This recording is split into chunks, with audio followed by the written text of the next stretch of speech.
Welcome in, everybody.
And welcome in, everybody. Happy Sunday.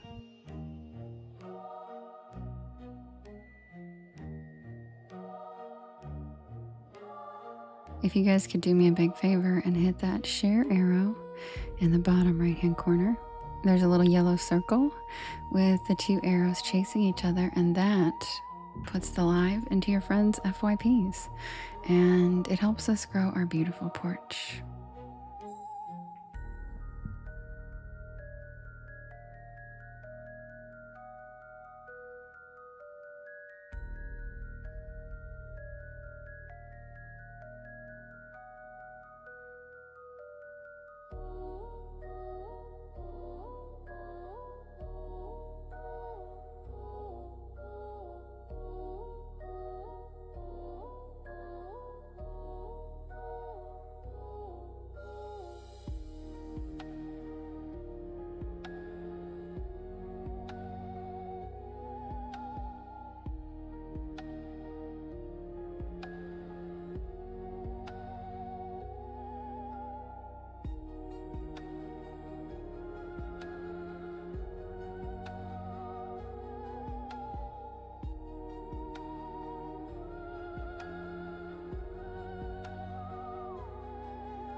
Welcome in, guys. If you're new here, my name is Devin, and this is Porch Lore. And I tell spooky bedtime stories to help you relax your nervous system and fall asleep.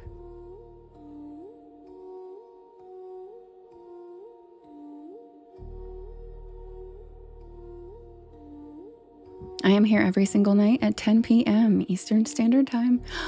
Thank you, Danny. That's so cute. Eastern Standard Time until about 1 in the morning. If you guys want to write your story requests in all capital letters. Okay, Lex, I'll check it. In all capital letters in the chat, I will write them down, and then we can vote on which story I'm going to read first. Happy Sunday.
Eric, that's a good one. I love that.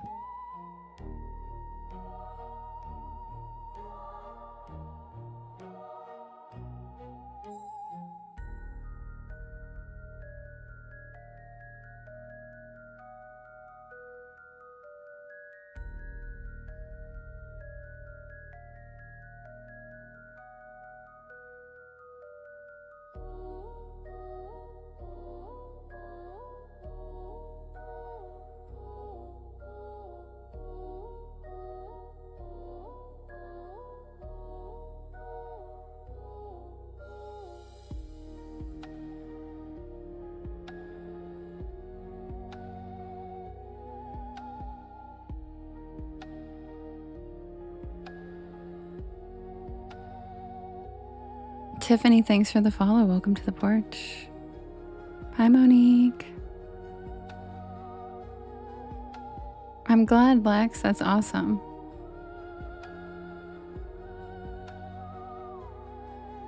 Yeah, I see him. Thanks, country kid. I appreciate that. I'm looking out. I just noticed.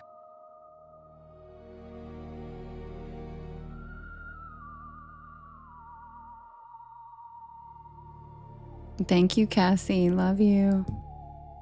You're the sweetest.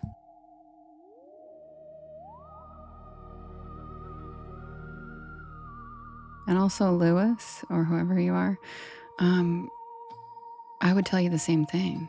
So she is absolutely allowed to tell you what to do in my life. And it's have some patience. And don't talk to my porch pals like that. Got it?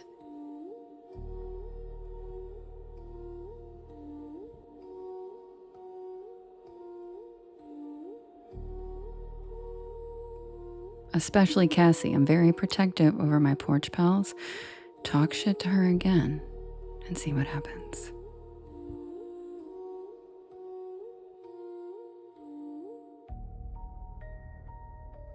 Thank you, Melissa.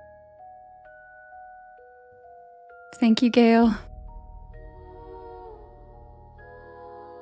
Thank you, Pittsburgh Penny. That was so pretty. Someone just went after Cassie on YT when she said, how about you have some patience? The stories will start soon. And he's like, don't tell me what to do. Excuse me? Excuse me?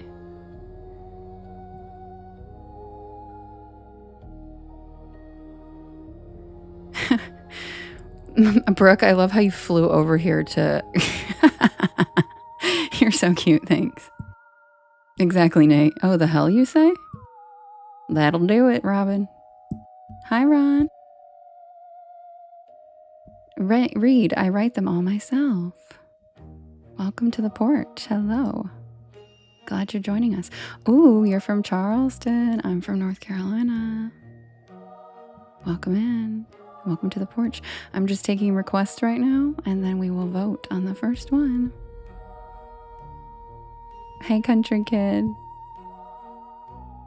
Oh, that giraffe is so cute. Thanks, Bone and Branch. Pixie, thanks for the Joker ball. Melissa, thanks for the otters.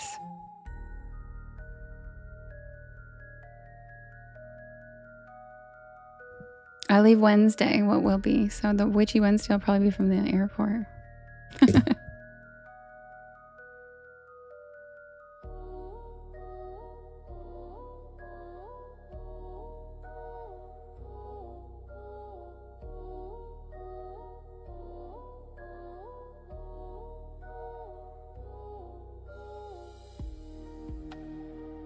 Hi, Joe.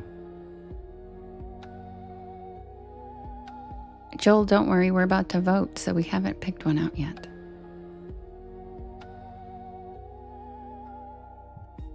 Hi, Melissa. Hi, Alicia. Hi, Rachel. Hi, Deborah. Hi, Pixie. Hi, Brandy. Hi, Laura. What, Brooke?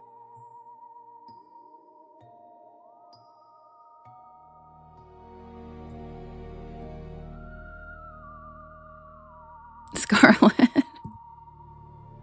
Thank you, Jennifer. Jennifer Lawrence in the house.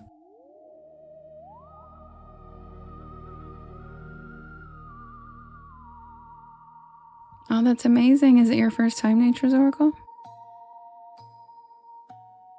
Right, Gail? It's the dream. I figure if I just manifest it, one day it'll happen for me. And that will be my porch, you know? It's like the dream porch. It looks so cozy. I'd sleep out there every night.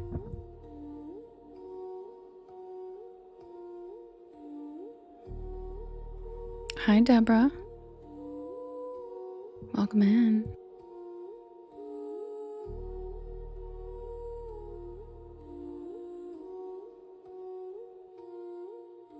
I know, and the green flame's cool. Hi, Annette.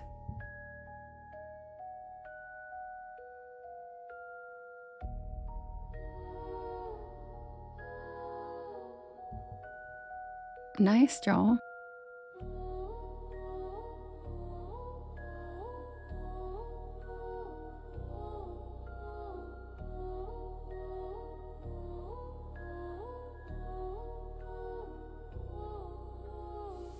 Oh, Jake, sorry.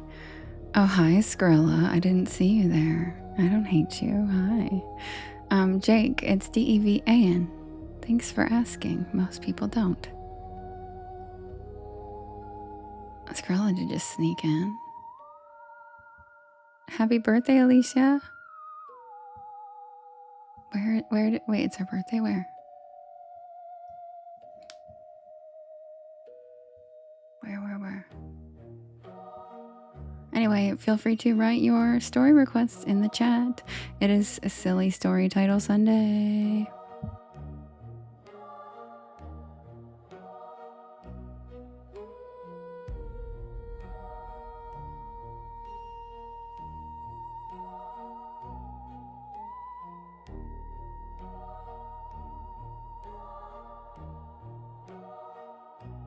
James, I love your request.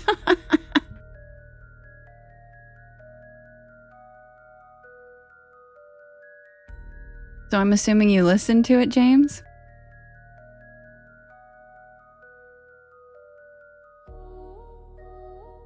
The chat's going so fast tonight. I've missed so many comments. Sorry if I've missed your comment, you guys. The chat is going very fast tonight.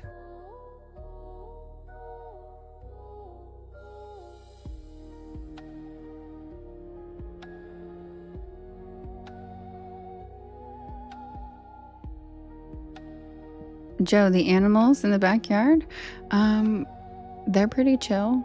We got a lot of deer now. Raccoons and possums, just chilling. But I'm not out there as much at night anymore because I'm here. So I have a camera instead, so I just get to see them on the camera.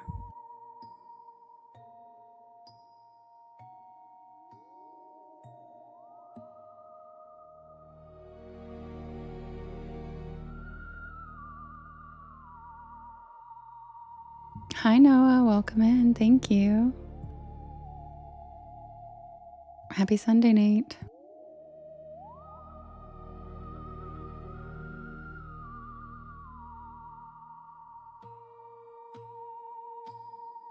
Lady Rose, I love your suggestions.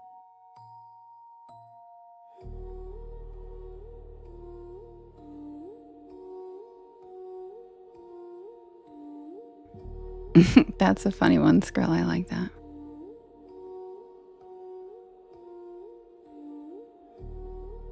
Plus, that's my favorite song of theirs. Julian, yes, I am. Thanks for asking. I'm not allowed to say the name of that site, but Julian M. Yes, I am on that podcast streaming site. I hope you're still here.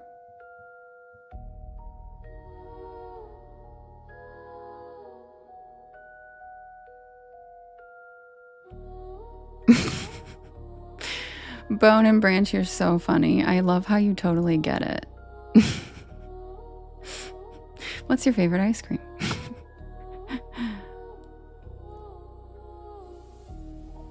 Is the porch a print, Lexi? Yes. It is in fact a print. It is available as a print.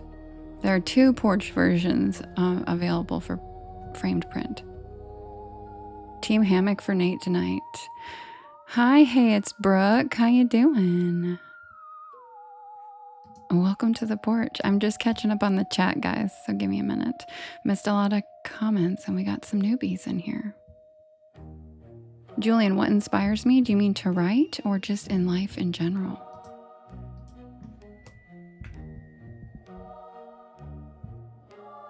What about cookie dough? Oh yeah, ice cream. My favorite, I do love cookie dough. That's a good one. But my favorite ice cream flavor of all time is lemon bar. And then banana cream pie or banana pudding or banana cream pie ice cream from Handles. Steph, thanks for sharing the live out to your stories. You're the best. Also, be like Steph. If you guys would, share the live to your stories and hit that share arrow, and there's that little yellow circle with 2 arrows chasing each other that says repost. And that puts the live into your friends' FYPs, and it helps us grow this beautiful porch of ours. Aunt Chassis, I hadn't heard of that ice cream either until I went to Handles in the summer. And Handles, the chain, is the only place I've ever had it. They only have it for like July and August. And it's so good. Nate Tyler, who? Thank you, guys. Trader Joe's has banana pudding ice cream, and it's good. Yeah, and Handles has it too, and it's so good. Aunt Chassis, check, because Handles is a chain, and they have it from like the West Coast all the way to the East Coast. So check and see, you might have one. Oh yeah, I don't know why you can't remember his name. It's Trey. That's why I'm like, who the hell's Tyler? Okay, I'm gonna set up the first poll. Be right back.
Like the Wind, thanks for the follow. Welcome to the porch.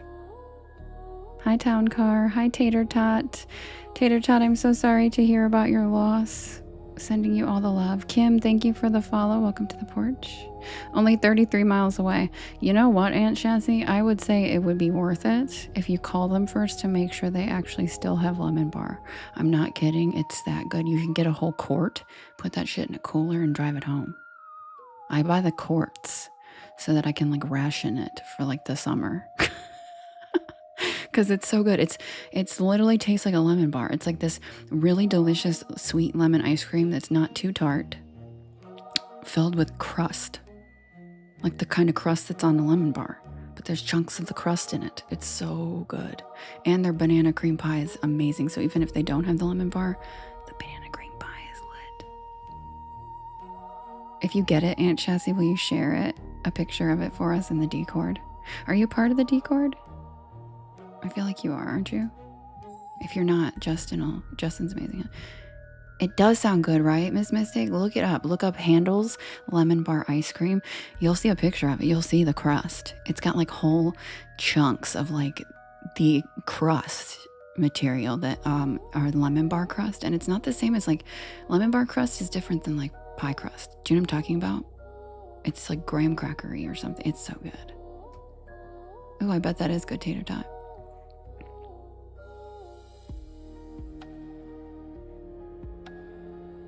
That boy shadow. No, I didn't hear that, but that doesn't surprise me. That's what Ohio voted for. That's what they voted for.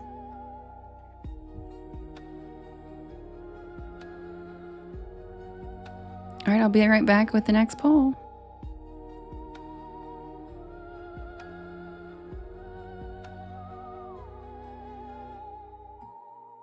Ooh, that sounds amazing. Nature's Oracle. Amazing.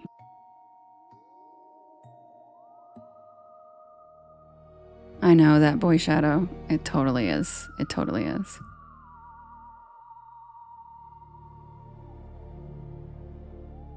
No clue. Move. I guess. Die. I guess they don't give a shit.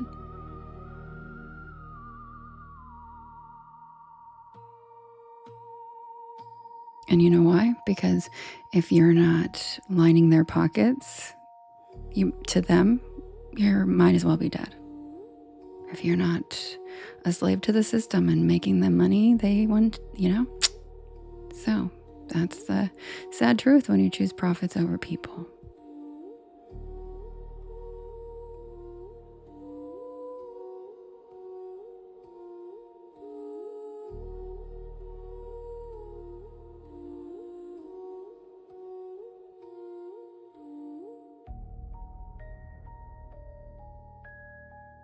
Ooh, 45 minutes. It's totally worth it, Miss Mystic. Make it a road trip. Put on a couple songs. Me too, Skrilla. Put on a couple songs and you'll be there in 45 minutes. And I swear you can get a quart and just take a cooler with ice with you and drive it back. And you will not regret it. The flavors they have are so yummy. And it's handmade ice cream every day. And it's actually, I looked it up. You love it too, Melissa? Yeah, I looked it up because I was like, there's no way. They're a national chain. Nope. They literally make that shit and drop it off every day to their locations. Like, oh, what? And you can tell. No, there won't be Boy Shadow. They don't write for anything here. They just roll over. I've never lived in a more rollover state in my life. And there's actually a sociological reason for that, but I'm not going to get into that right now. But be right back with the first poll, you guys.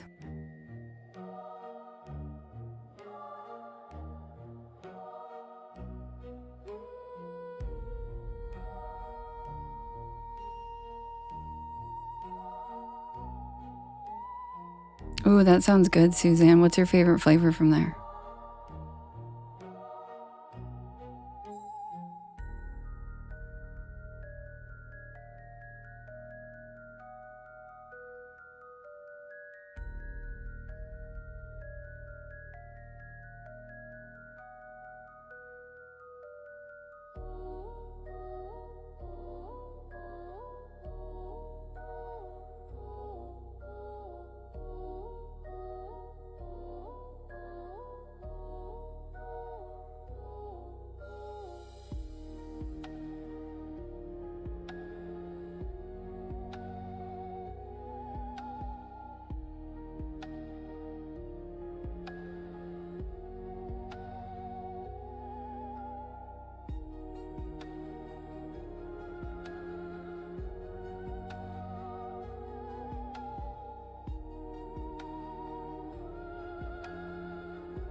All right, you guys, the first poll is ready.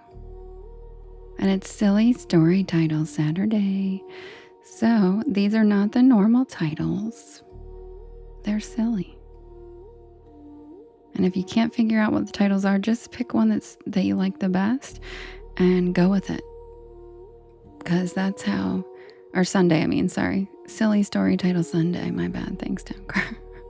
So used to saying it on Saturdays too. It is Sunday. Yeah, silly story titles Saturday and Sunday because they start with an S. So, if you don't know which story title it is, then just pick one that sounds the funniest, because that's how a bunch of stories that you guys that don't get voted for very often win. That's okay, Brooke. A lot of people do if they can't think of funny ones. It's totally fine. You know what, Skrilla? I'm tired, okay? I've had a long week. All right. You can vote in the top left-hand corner. There's a blue box. You can vote up to 50 times. And you can vote for more than one story.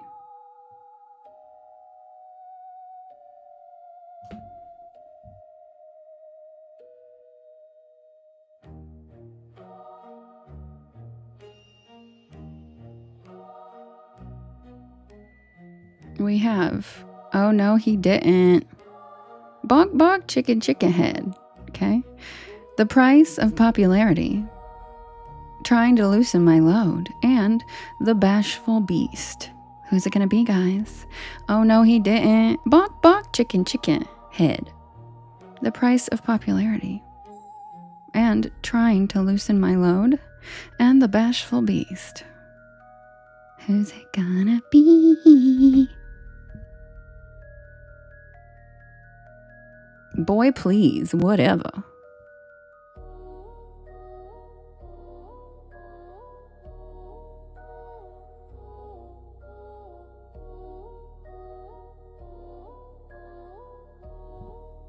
You ride clean, but your gas tank is on E. Stepping out ain't got no decent shoes on your feet. What you talking about? The meter's broke. You don't know what you're talking about. Plus, I'm waiting for them new Jordans to come out. Boy, please, whatever.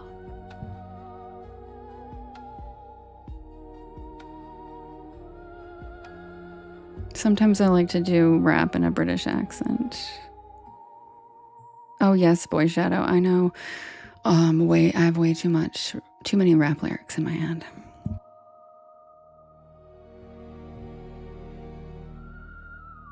You ride clean, but your gas tank is on E. And stepping out ain't got no decent shoes on your feet. That's just the meter, bro. You know what you're talking about.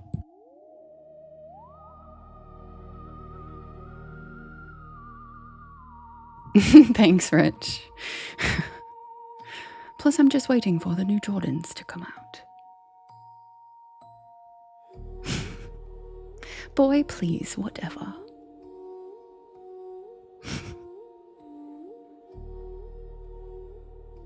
Oh my gosh, Vienna. I'm so happy for you. I'm so happy for you, Vienna. Congratulations. Everybody, congratulate our beautiful Vienna the Druid. I'm so happy for you. You get to bring your baby home, Mama.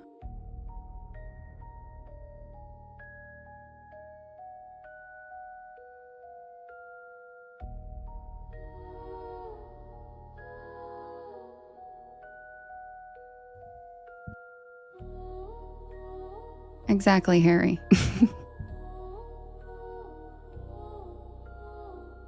What will be? You're so funny. I'm sorry, that Boy Shadow.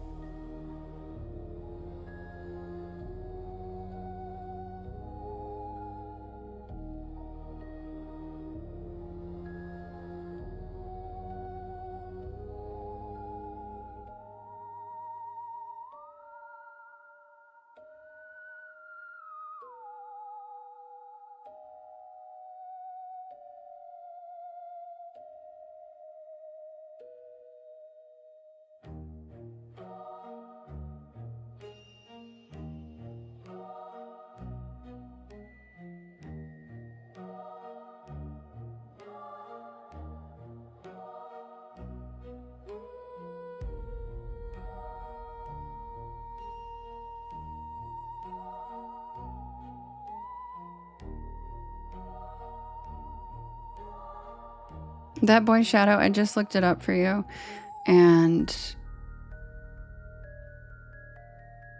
it's not going away, but the federal government, this administration, is cutting a significant amount of funding and making the rules stricter and making some changes on who is eligible, which means hundreds of thousands of Ohio residents will lose their coverage. Yep. And looks like they're getting the repercussions of what they voted for. You know, that's what you get. Sorry. That's what you voted for. No, boy shadow. Absolutely not. Absolutely not. Not the permanently disabled. They're just having stricter requirements. They're checking it more frequently, and they're having coverage reductions.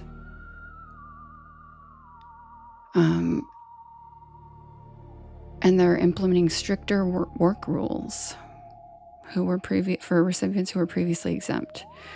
But that definitely not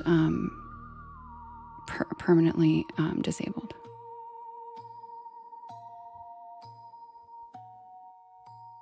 Yeah, shadow. They'll probably, but nowadays with remote working, I don't know, maybe they'll make that a requirement. Just make sure you look into it. Thanks, Crystal. I appreciate it. I say everything. I have no filter. I'm about as honest as a bitch as you get. Porchlight Mama, thanks for the follow. I'm following you back, Porchlight Mama. Welcome to the porch.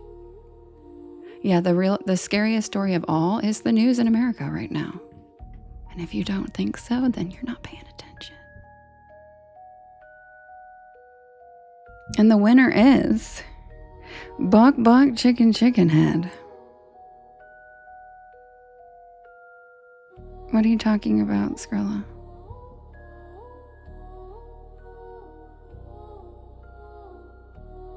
Are they gone, Rich? What do you mean? Me too, what will be? I had to stop watching too. Plus half of it's like at this point, like it's like government media at this point, and I don't believe half the shit of it anyway.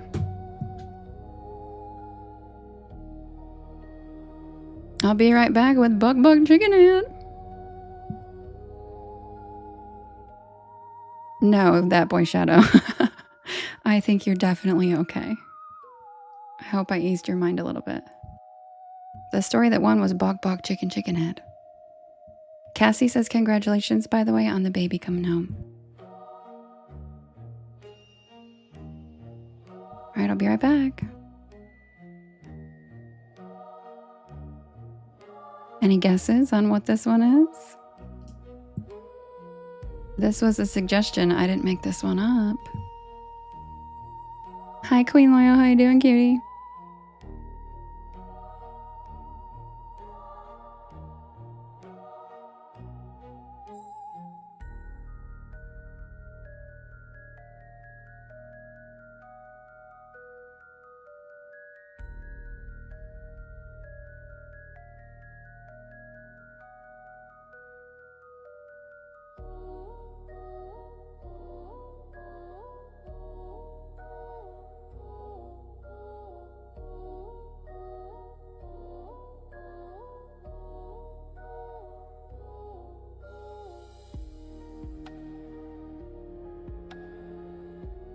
Thank you, Sherry. Thank you, Cam Slam. Thanks, Miss Mystic. Thanks, Queen Loyal. Thanks, Slip. Thanks, Iacona. Thank you, Harry, for the toucan. How cute. You guys, I have a second phone that I watch the gifts on in case I miss them. And so I like have it like swiped out, and when I come back it loads them all at the same time. So if I ever thank you for your gift like 10 minutes after you gave it, that's why. I do still see them, and I do that so that I can catch them all, because when I'm switching the polls and stuff like that, I miss a lot of them. Cam Slam, thank you. Sherry, thank you.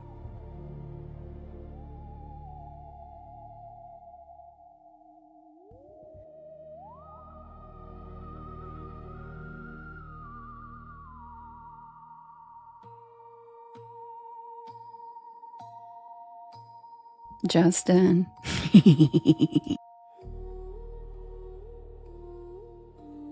And this was Skrilla's suggestion. This was his story suggestion. Bonk, bonk, chicken. You know why? Guess what? Can anybody put it together? It's very clever because I love rap. And it's 3-6 Mafia. Bonk, bonk, chicken, chicken. And guess what? It's 3-6 Highway. Ooh, clever.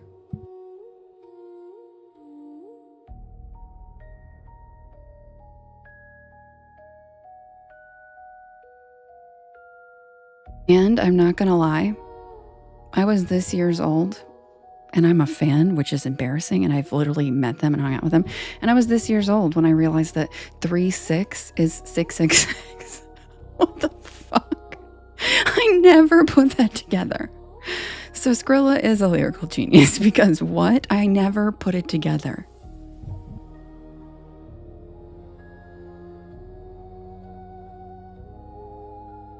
Me neither, what will be. And Kim, my brain isn't, his is. I couldn't believe it. I was like, that's clever. See, you didn't know it either, Iacona. I know. And like, here's the thing. I don't know why I never put, I'm like one of those people that I'm ashamed.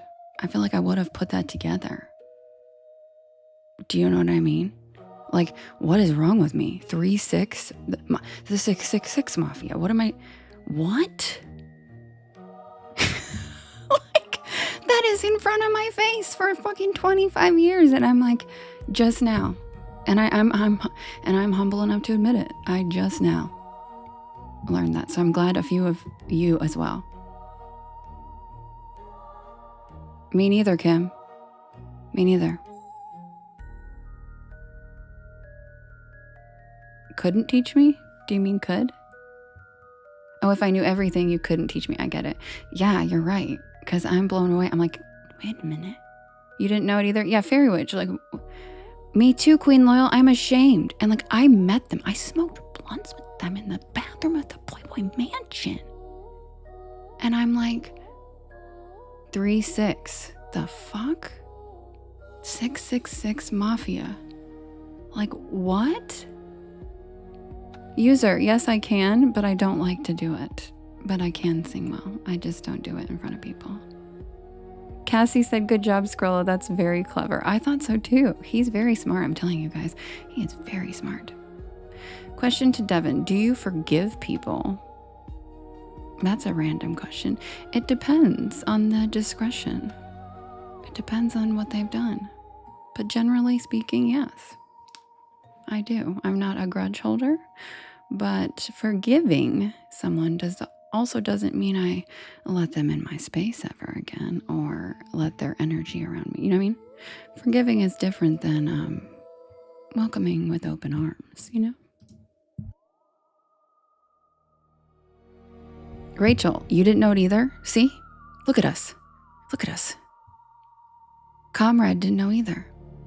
Like, what? Oh yeah, Rich, don't even...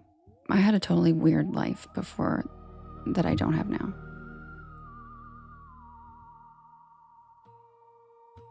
User, have I? Yeah, I have. I don't, but I have, yeah. Sherry, thank you. Thank you for the monkey. And Sherry, thanks for the freestyle. That was cute. And thank you for the lucky cat. I love that. You too, Fairy Witch, yeah. Taryn, me neither. I'm not going to get over it. It's going to be racking my brain all night. I'm so glad there's more of you in here that also did not put that together because I feel like I'm a fairly intelligent person. Thank you, user. Thank you so much. I feel like I'm a fairly intelligent person. So like, I honestly can't believe it right now. Wait, what, Brooke? What? What are you talking about?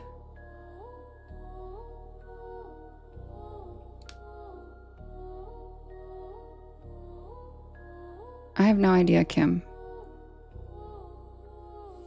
Yeah, Skrilla, fairly intelligent. Right, Sarah? Thank you. I'm just like totally shocked by it by now. It was right in front of us, Darren. And I usually notice things. Me too. Me too. I'm really irritated by it now.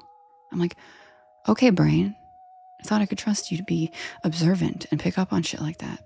And like, it's not like it's a passing thing that's new. Like, I literally listened to them for like 20 years of my life. What the I can't believe it.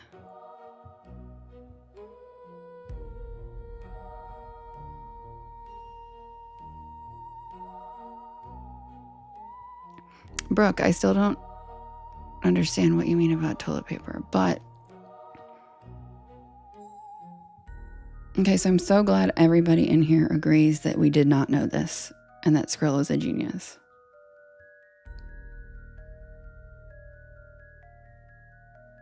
Oh, break through the TV. I get it, comrade. I get it now. Ew, no. Kim, forgiven for what? You're so funny. You're so funny, Brooke.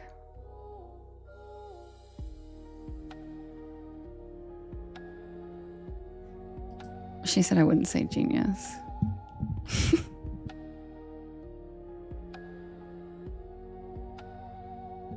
You just asked what, Kim? What did you ask? What did I miss?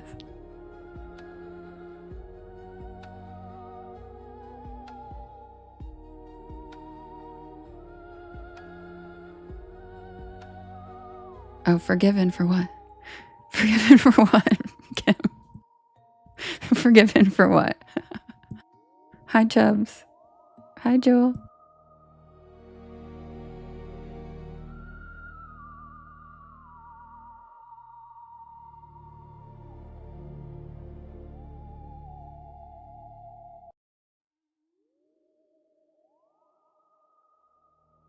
Yeah, Brooke, I know. And I'm like, what the hell? Like, I feel like, I don't know. I can't. Juicy J would be like, what the hell is your problem?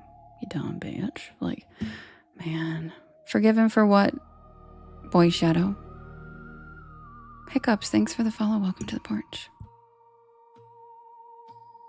Submitted for the approval of the Porch Pal Society. This is the tale of the Devil's Highway.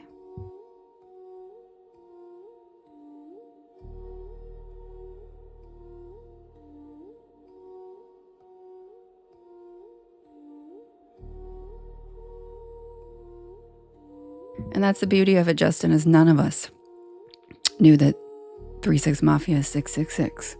So it flew past all of us. This one did. He's a clever guy. He's a clever guy.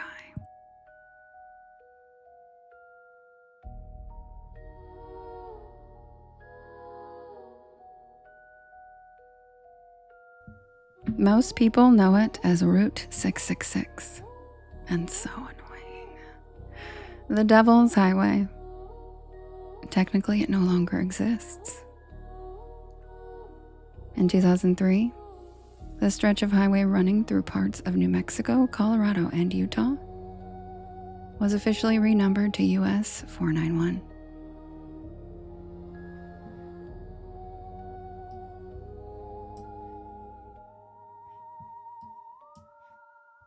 The official explanation was safety improvements and route restructuring. But nobody who grew up around that highway believes that story.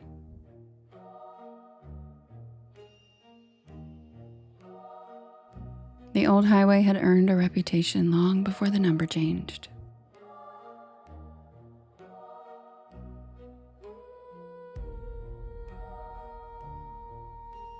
Truckers claimed they encountered a massive black sedan that appeared out of nowhere, driving impossibly fast and just simply disappearing.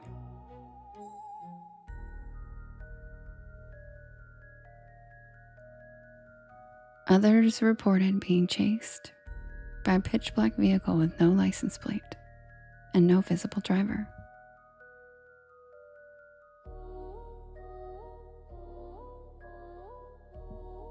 There were stories of phantom semi-trucks that barreled directly toward oncoming traffic before vanishing inches from impact.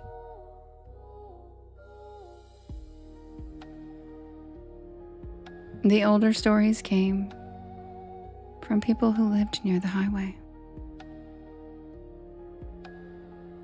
They described seeing cattle gathered silently along the roadside. Not grazing, just staring.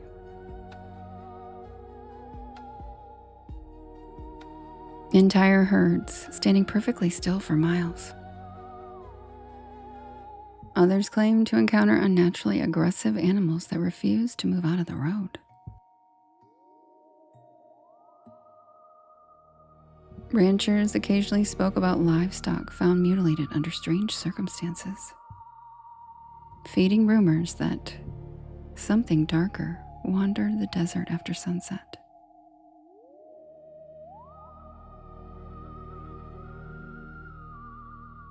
And then there were the stories that never made the newspapers. Abandoned vehicles with doors hanging wide open. Drivers who insisted they had mysteriously lost hours of time on that road.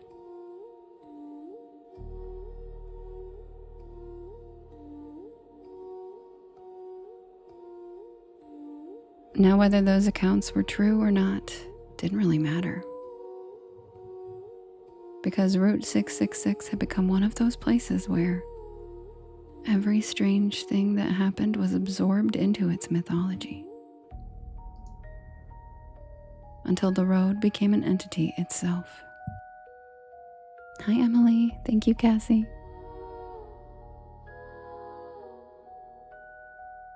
Now, I had never even heard of the road until Ben, also known as Skrilla.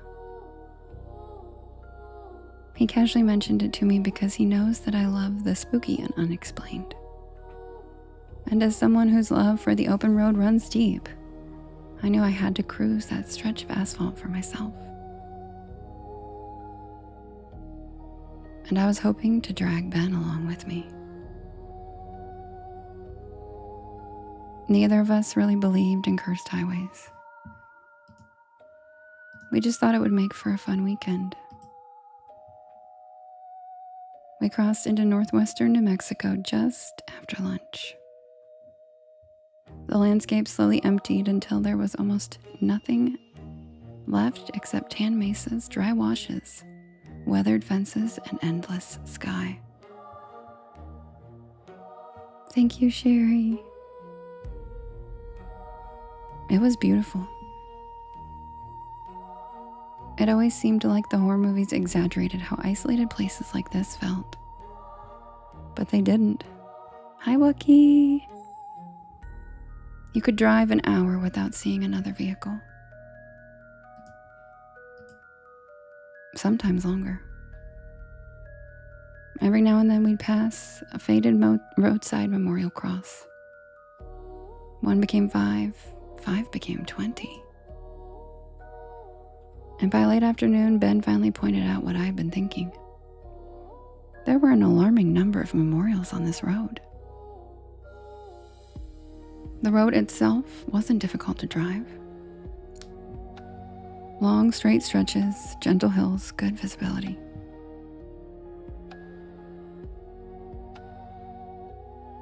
Nothing about it explained why there had been so many tragedies on this lone stretch of road.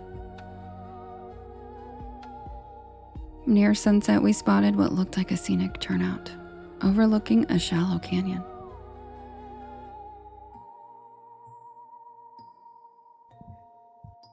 Skrilla. We pulled in to get out and stretch our legs. I immediately noticed the silence. No insects, no birds. Even the breeze seemed absent. It was just still.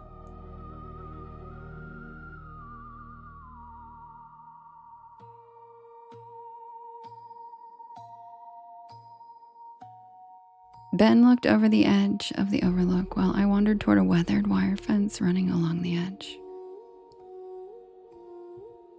And that's when I noticed the cattle. maybe 30 of them, spread across the desert below.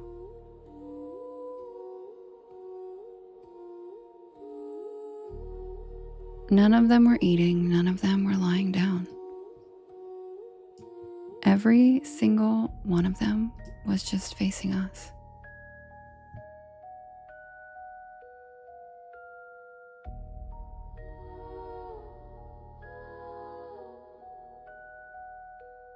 I pointed them out to Ben and he laughed at first, but then his smile disappeared. They weren't moving. Not one was flicking an ear. Not one was swishing a tail. Rachel. Hi, Tara. Mark, thanks for the follow.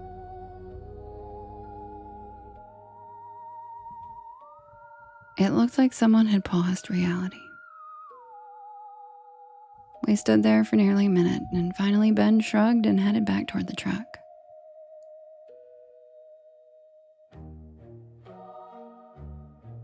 The moment his hand touched the driver's side door, every cow turned exactly at the same time. All at once, like dozens of mannequins rotating together. Hi, Thomas. Instead of looking at us, they were now looking behind us. Ben slowly lowered his hand from the door handle, and I turned around to look, and there was nothing there. So I ran back over to the overlook, and I looked down to see that all of the cattle were gone. The entire field was empty.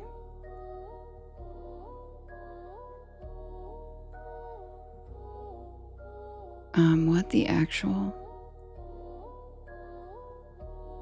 Ben came running over to me, firmly grabbed my hand, and very sternly said, "Devin, respectfully, get your ass back in the truck now."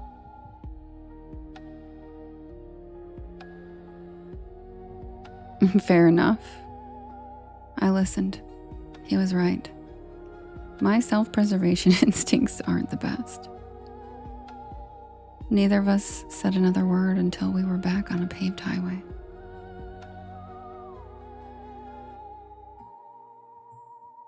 No more scenic overlooks for us. Darkness settled fast. The GPS estimated another hour before we'd reach our motel. About 20 minutes later, we rounded a bend and saw something standing in the middle of the road.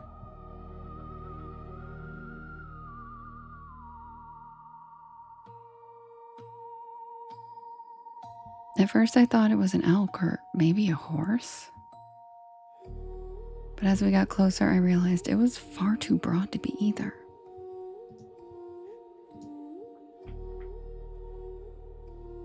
Ben slowed down to almost a crawl as we got closer to it, and the animal didn't move. Then we could see clearly that it was a bull, an enormous black bull. Its horns stretched so wide they nearly reached both lane markings.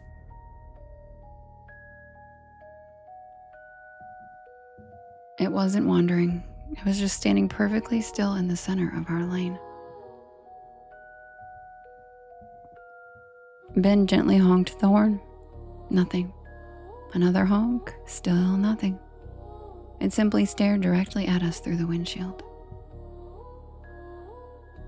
Its eyes reflected no light, just dull black circles. Ben muttered that we needed to go around, but there wasn't much shoulder. It seemed like there might be just enough room to squeeze by, so Ben slowly steered to the left, and the bull turned its head like it was tracking us.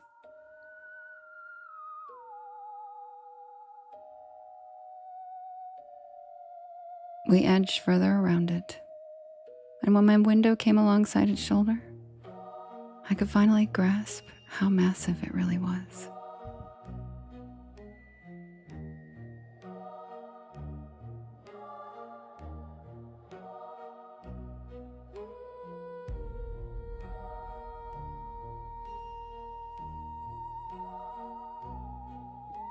Its back was almost level with the hood of the truck. Then Ben accelerated and we cleared it. Both of us instinctively looked in the side mirror. And there was no bull anywhere in sight. Just empty pavement for miles.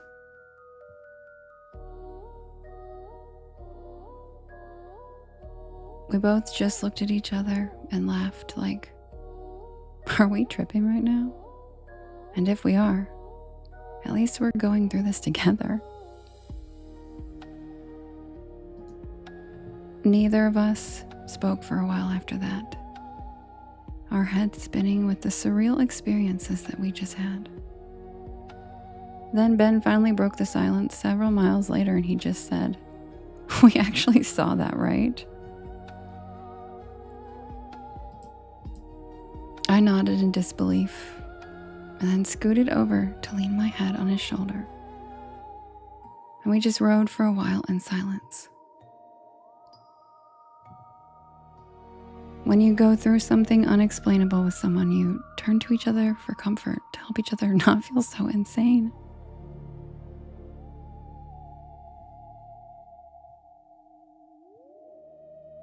It creates a special bond. About 30 minutes later, the truck lurched, and the steering wheel jerked violently.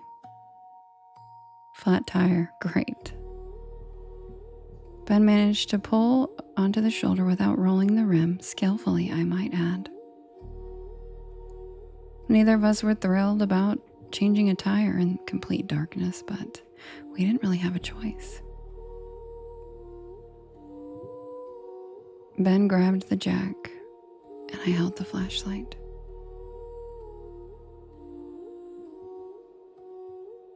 Thank goodness he knows how to change a tire because I do not.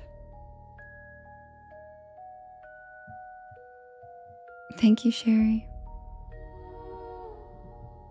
And then we realized that the tire wasn't punctured, it had been shredded.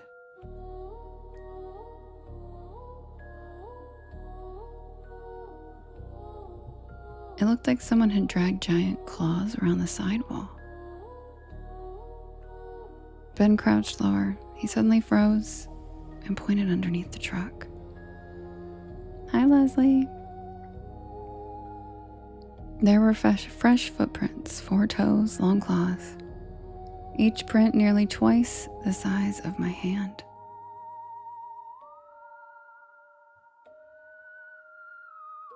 They didn't approach the truck. They came out from beneath it. And that made no sense. The prints began directly under the rear axle, and they continued away into the desert. How? Ben quickly got the spare tire put on, and we both climbed back inside. Then he tried starting the engine, and nothing. Again, but nothing. The truck wouldn't start. But the dashboard lights remained on, so the battery had to be fine. It just simply refused to turn on. Then something bumped the underside of the truck, just hard enough to make the floor vibrate. Then another bump closer to my door, and then another moving around us.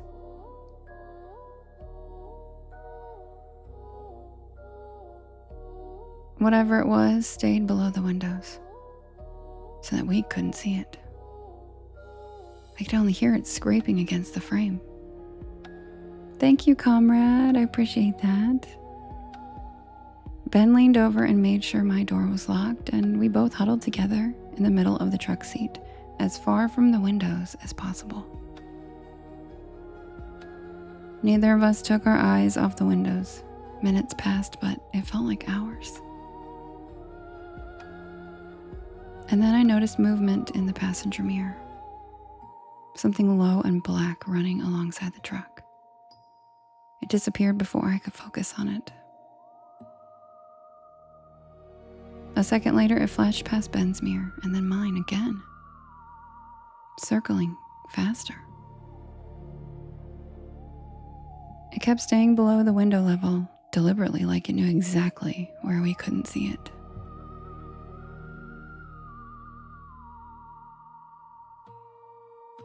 The truck rocked once, twice, hard enough to make the suspension creak.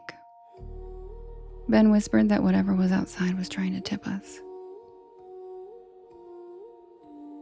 The third shove lifted my side several inches,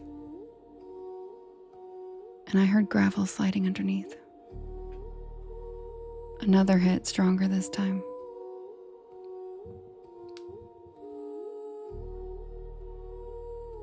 This time the truck actually shifted. Then came a sound I'll never forget.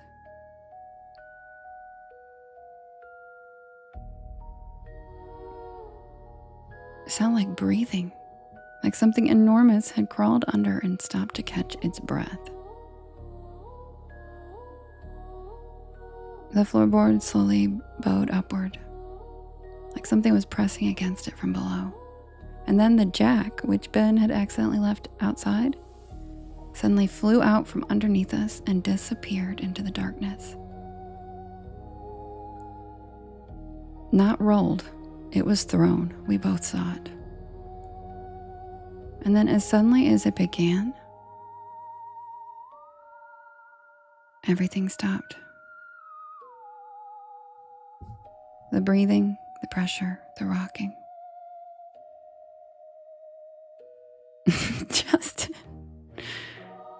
There was nothing, just absolute silence.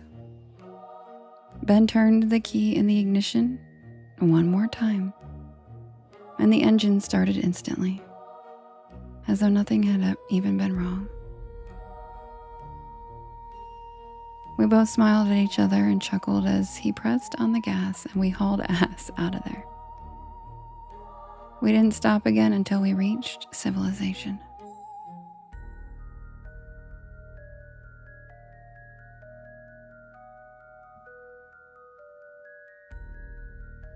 I have no idea what we experienced out there in the desert. But I can't help but wonder if somewhere out there, on the lonely stretches of the highway once known as Route 666, another traveler is slowing down tonight after spotting something standing silently in the road,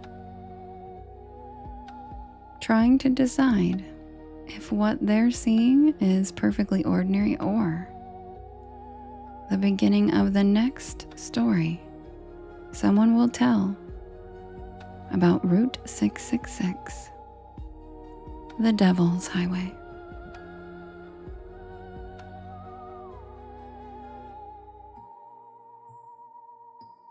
And that's the tale of the Devil's Highway.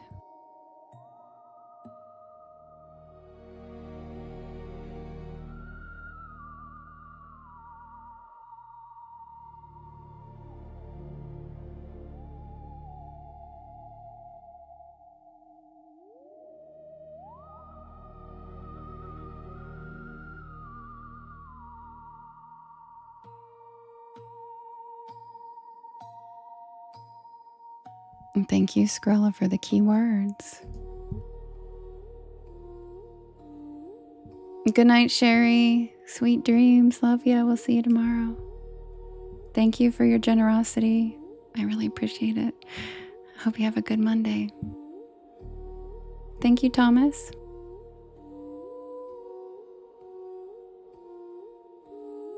Hi, Maria. Hi, Heather.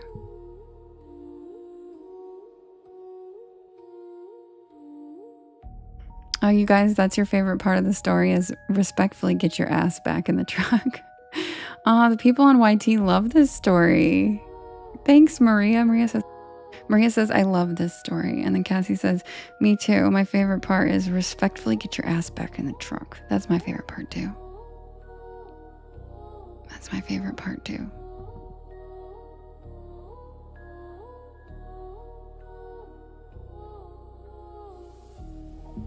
Viola, thank you. That sleepy tater is so cute. Oh my God.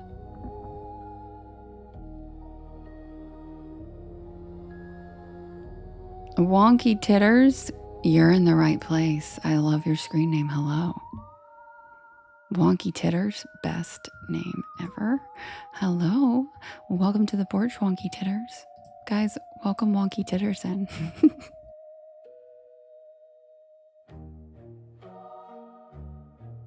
Hi, Kim. Oh my God, Holly, thanks for the bee little goat. So cute. What, Brooke? Which part?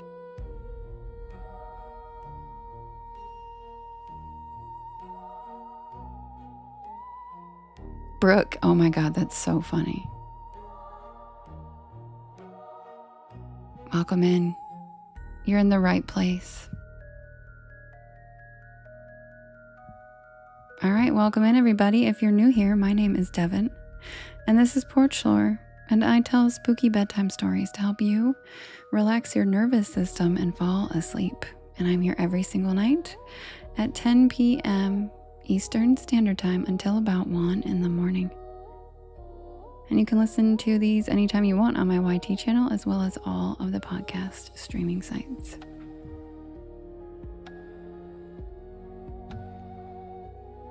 And yes, Rogue, I read the comments while I was reading my story because I can do both. And you are welcome here. Welcome back. I hope you're doing well. Colleen, thank you for the follow. Natalia, thank you for the follow. Hi, Emma. Brooke, you're so funny. Aloha 808. How are you? Did I know it was you? Not until you started telling people in the chat that we were at war with each other. And then I knew it was you.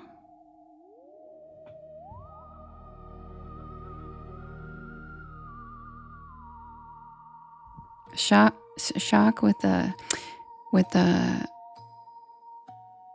little spook with the porch palmobile, the mystery machine porch palmobile.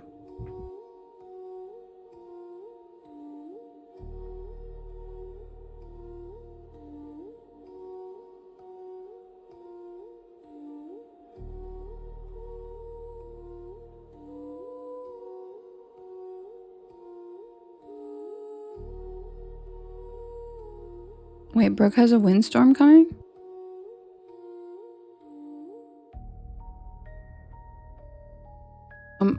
Oh my God, Wonky Titties, you're so cute. What was the drink?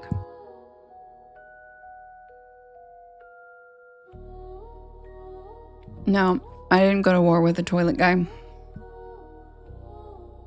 And I'm sure you remember him. Do you remember Terrifier? And then he changed his name to something else with a hearse. And he used to come into Paulo's live and do the same thing and talk about how his toilet was broken and there was poop overflowing everywhere and all this stuff. And we used to give him a break because we thought that he was kind of like, maybe not all there, but he seemed kind.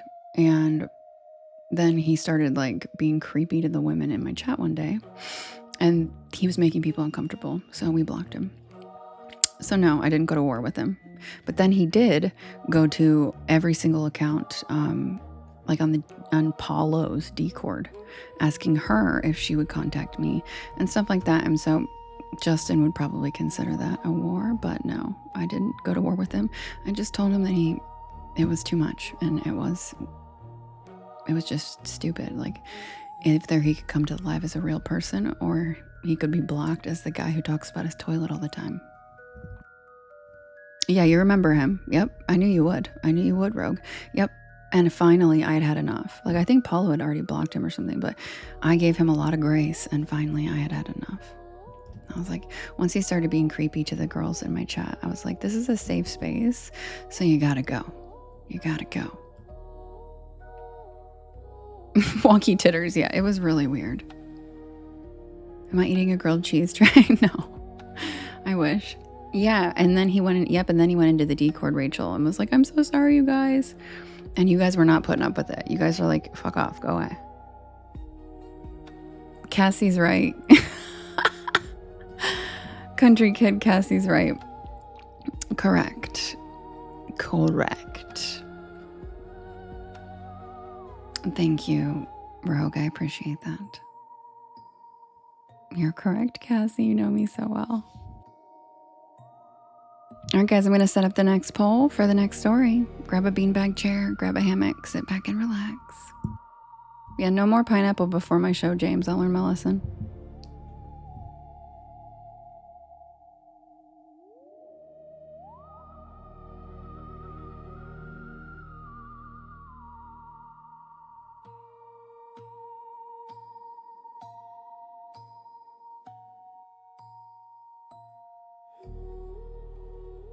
Skrilla, he's talking about the fact that I eat pineapple a lot. And one time I was eating pineapple during my live, not thinking anything of it. And it's very acidic, you know? And I somehow just like inhaled the juice, or like I choked on the juice down the wrong pipe. And I like was coughing so much that I was choking, that all the porch bells got really worried. And I was like, I'm sorry, I was just eating pineapple. And so James always jokes on me about like, don't eat pineapple. You might choke.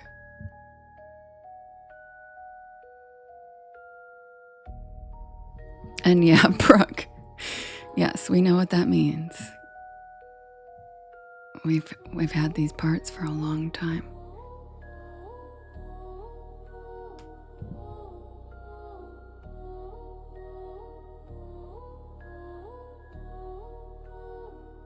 You must be allergic to it, Nature.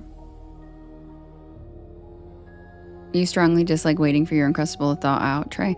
See, I'm lucky. I'm ADD and I like forget. That's why they're perfect for me. Because I pull one out and I like set it down, and then by the time I remember I pulled it out, I'm like, oh my God, it's perfect. Hi there. So it's kind of perfect for me because I'm not sitting there waiting for shit. I'm already onto something else and forgot I pulled it out of the freezer. So they're perfect for me. They're ideal. Yeah, they're literally the perfect snack for people who are ADD. Me too, me too, Nature's Oracle. I like them a little frozen still too. You two were Wonky Titter? Yep. By the time they were unfrozen, I'm like, oh yeah, I needed a snack. This is perfect. I started eating them when I was a news reporter because I needed to eat in my news vehicle, and I was in my news vehicle all day long. And I was not eating and I was not feeling good because I was in Texas where it was really hot. And so I was like in my car all day, overheated and not eating, and it was just terrible. So I decided to implement Uncrustables. And you know what? It like saved me. It gave me so much extra little protein shot, and you know, just great.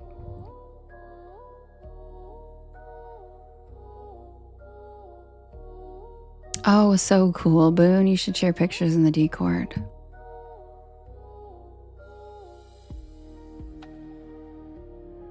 Yeah, I've tried the Nutella one. It's okay. Hi, Wonky Kitters. I mean, Wonky Titters. Yes, I used to be a news reporter.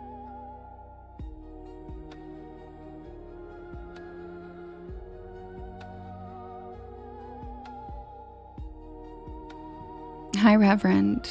Yeah, Rachel, they're delicious like that. Used to be a park ranger. That's so cool. Like a federal one? Oh, thank you, Justin.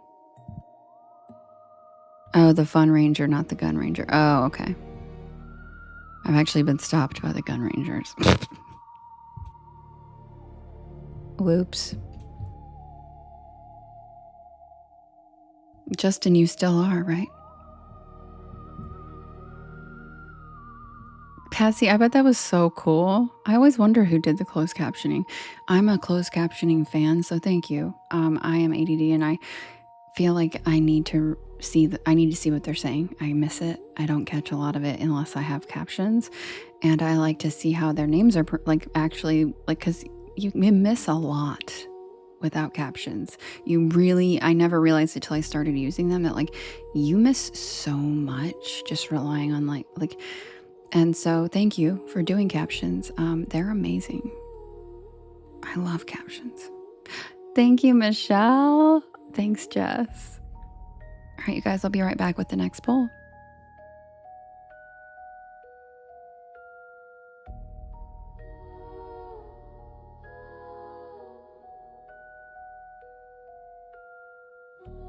Yes, you guys, Skrilla is so cute. And he told me, you can make your own Uncrustables. And I was like, yeah, I should totally do that. And then he showed me that there's an Uncrustable maker. Like, it's basically just a cookie cutter for peanut butter jelly. And then he got one. He got one for himself. He's going to make little PB&Js and put them in the freezer. So in case you guys didn't know, be like Skrilla and go get yourself a little doop. And once I get back from my trip, I'm probably going to get myself one.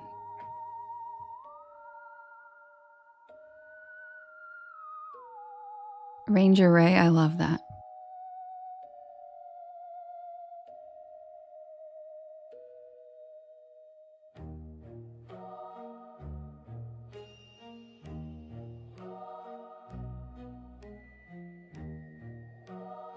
Totally, Kim. It would totally work. A cookie cutter would work. If you give it a goo, you can see. It just looks like a round cookie cutter, kind of. Or empanada, like you said.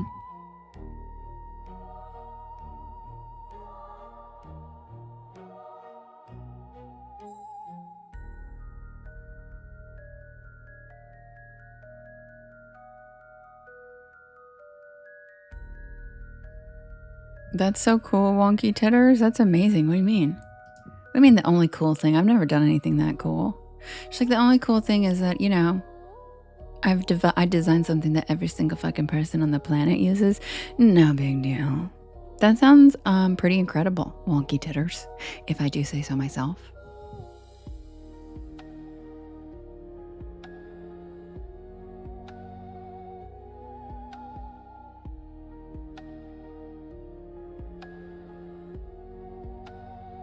I love that, Boone.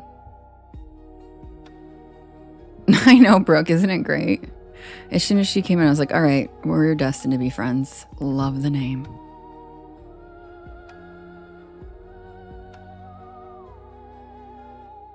You're going to get both and try it out? Yeah, do it. Just so cool and blasé about it all. About what? About what? You are or me? Yeah, we're about to vote, Joe.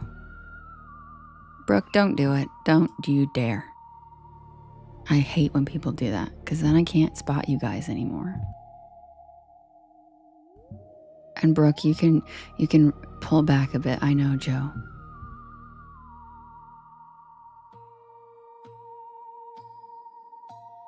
Brooke's my attack dog, by the way.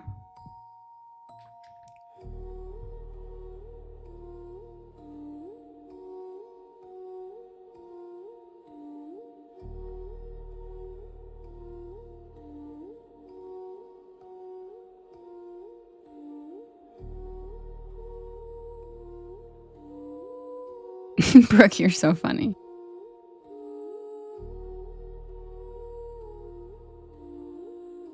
Oh, that's so cool, Wonky Titters. What are you going to change it to, Brooke? Tube sock titties? Hi, Scotty. Good night, 80s deuce. Sweet dreams. She said, no, I ain't telling.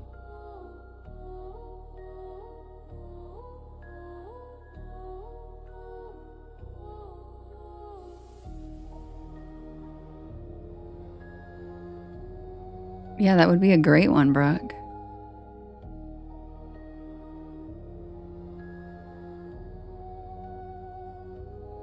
Millie. That one got Millie.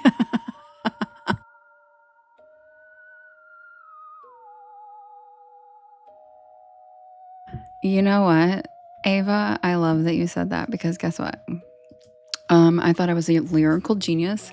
And when I turned 12, I had this song and it was like this. My name is Devin. I was 11 until I was 27. And now I'm 12. Yeah. And then at the end I was like, I fell from heaven. It was really annoying. So yeah. Thanks for saying that was sweet of you. Yeah. It was so annoying. Can you imagine being my parents? Can you imagine being my parents? Why, Lindsay? Why? Can you imagine being my parents? Like, hey, mom, hey, dad, listen, my name is Devin. I was and they're like, shut the fuck up. Yes, I did. I clapped when I sang it. It was my beat. That was the beat. Because you did the same kind of songs. Yeah, Lindsay, kids are weird. Kids are weird. Oh, I'm glad, Scott. Oh my God, yeah, Lindsay. I made up a dance to Pink Floyd's Money. Weird choice, Devin. Fucking weird choice. And then I did an interpretive dance to Pink Floyd's Money and made my parents videotape it. And no, I'm not kidding. Yep. Like, my God.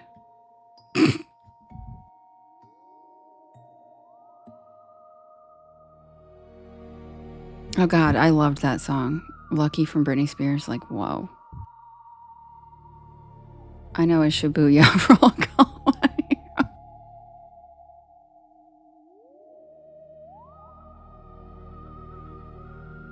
Where is the tape now? Probably in my family's box of VHS tapes. You said that's honestly not that weird. Yeah, but Nate, like, yes, it is. I was like 7 and I knew what that song meant. It wasn't because I thought it was cool. It was because I was a fucking 700-year-old witch trapped in a kid's body. And I'm like, money, that's right, you greedy. And I like wanted to do an interpretive dance about greed. That's weird for 7.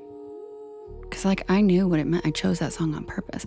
I also did an interpretive dance to Crosby, Stills and Nash, Ohio, which is an anti-war protest song. So yeah. I've been like this my whole life. I've been justice oriented my whole life. And then I turned in the Crosby, Stills and Nash one for a project, and my teacher called my parents because it was a whole thing. I'm not even going to get into it, but let's just say that doing a school project on a shooting was not a popular thing in the 90s. Oh, Wonky Titters. Justin will share the link to the Discord. Yeah, it was interpretive dance, Raver. It was so... And like we had shag carpet in my house, so I was like dancing on shag carpet. It was so bad. And yes, we had shag carpet in the 90s. And fun fact, I thought everyone else, like I thought that was like a normal thing. Like my parents were just really stylish. And so I didn't find out literally until like my 20s when I saw shag somewhere else, and I was like, that's so 90s. And people are like, the fuck, it's the 70s, what are you talking about? And I was like, oh, we were poor. Oh, got it. My parents just still had decor from the 70s. Never mind. Yeah. Oh, yeah, Raver, for sure.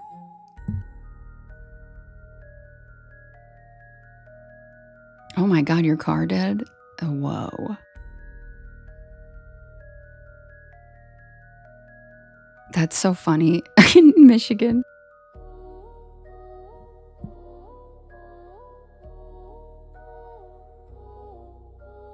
Happy birthday.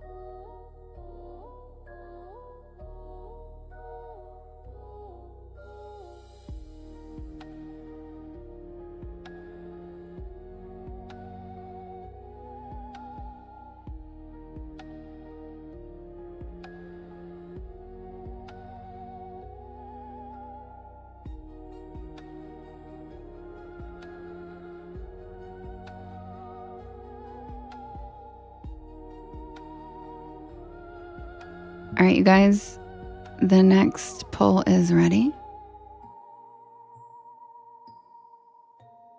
And we have, oh, sorry, hold on.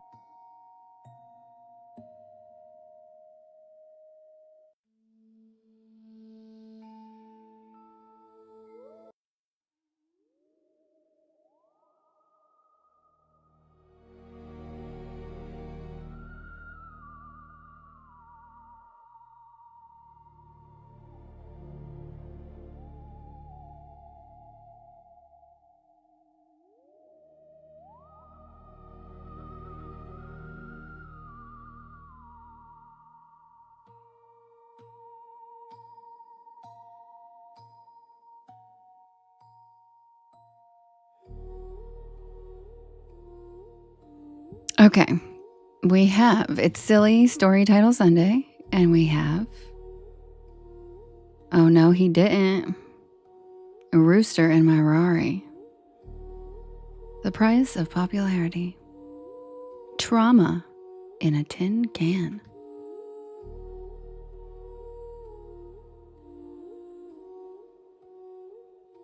and The Bashful Beast.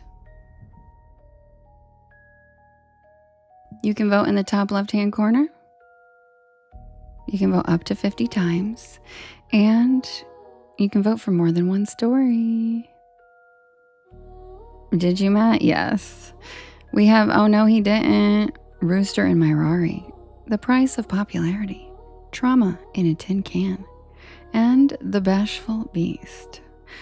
Who's it gonna be? You can vote 50 times, and you can vote for more than one story. Good idea, Matt. And yes, walk a fly. Trey, you may have missed it, but the last story that was on the poll was bok bok chicken chicken. But please, whatever.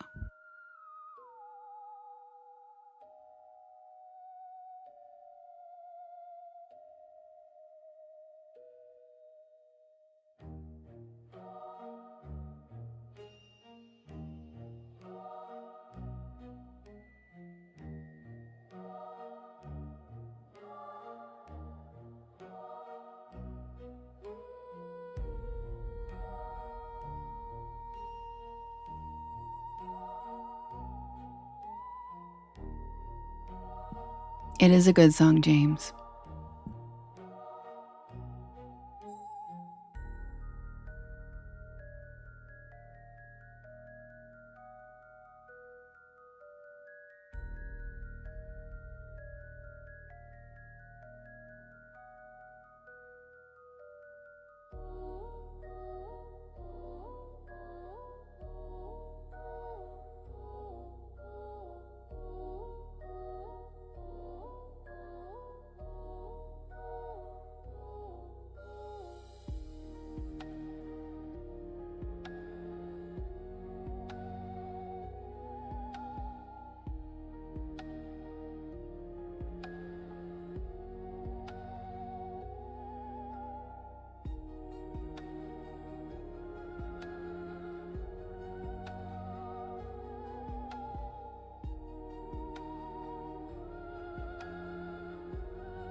The winner is The Trauma in a Tin Can.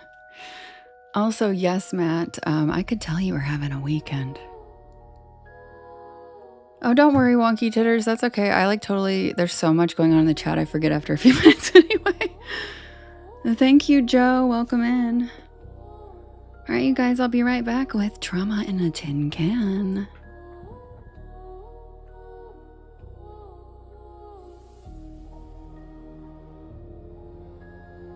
Hi, Teresa. Matt, you definitely don't ever say anything stupid. You came in last night and you were like, "Where the party at, Porch Pals?" at like 12. And I was like, "Maddie, are you drinking?" And you were a delight. You're always a delight. And no, Rogue, I don't. I don't do panels anymore. Hi, Joanne. Yes, Wonky Titters. Welcome to the family. We are an amazing community, and your FYP thought you needed to be here for a reason. We're glad you're here. Plus, you're definitely one of us with a name like Wonky Titters. Thank you, KB. Welcome in. And if you're new here, welcome in. My name is Devin, and this is Porch Lore. And I tell spooky bedtime stories to help you relax your nervous system and fall asleep. Oh, thank you, Ava. And I'm here every single night from 10 p.m. Eastern Standard Time until about 1 in the morning. You can also find all of my stories on my YT channel as well as all of the podcast streaming sites. Also, starting next week,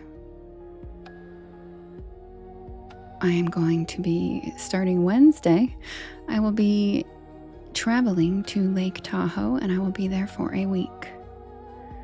The schedule is somewhat of a surprise for me, and the week has pretty much already been planned out for me. I am just supposed to go and enjoy. So with that being said, I will more than likely be going on for just a few days at 10 p.m. Pacific. However, that is just going to be the time frame. If I am done earlier in the evening in Tahoe, and say it's 8 or 9 Pacific, then I will go on as soon as I'm done for the evening. But my normal time to go on is 7 p.m. over there, and that's going to be about slap dab in the middle of dinner time. So just give you guys a heads up that I will be going on later. And I know that's probably going to put a hink in a few of your guys' schedules because you go to bed at a certain time. But don't forget, I have my YT and all of the lives recordings are over there. So if you do need to like supplement for a few days, aside from the community part that you know what I mean, you can go listen to those lives and just pretend and fall asleep to that if you need to. But oh, that's okay, Lindsay. The otter's adorable. Thank you so much. And you don't have to send anything. You're so sweet. Thank you, Lindsay. Okay, cool, Kim. So I just wanted to give you guys a little warning. But I will probably also be going live from places in Tahoe during the day to like show you guys stuff. So you might get more of me, just not at the same time as usual. Does that make sense? Like, I'm not going to not go live for a week. Like, you guys will probably actually get more of me there, but it'll probably be like daytime shit and not just, does that make sense? Thank you, Lindsay. You're so sweet. So yeah, Rolf, that's what I'm saying is I'm not leaving you guys. There'll be more probably. Thank you, DUC. Thank you. I don't know, Kim, should I? I don't know what to do. Should I add that to the list? I was gonna go, Emerald Cove sounds really amazing, so I think I need to do that. Thanks, Jerry. I know, I love the little gamey otter. Thank you, Blue. Thanks, Holly. Be right back with Terror in the Tin Can. Grab a beanbag chair, grab a hammock, sit back and relax, and welcome to the porch.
Thank you, Margaret.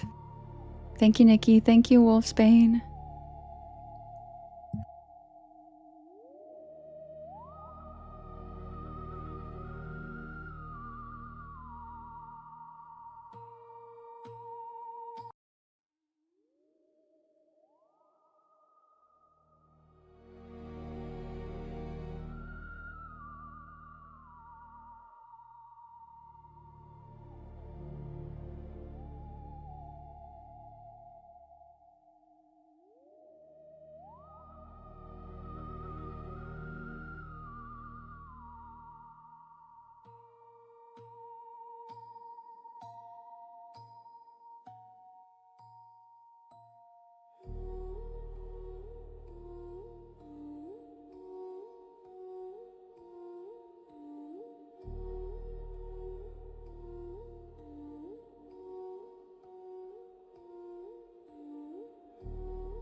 Thank you to those of you over on the YT for helping me reach my goal already. You guys are great.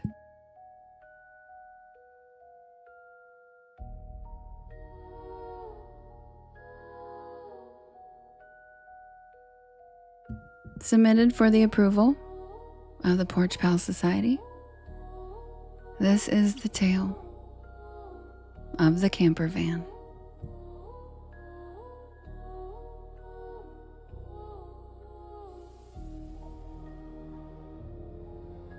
Also, if you guys could tap the screen for me, we are way behind in taps tonight. Thank you guys.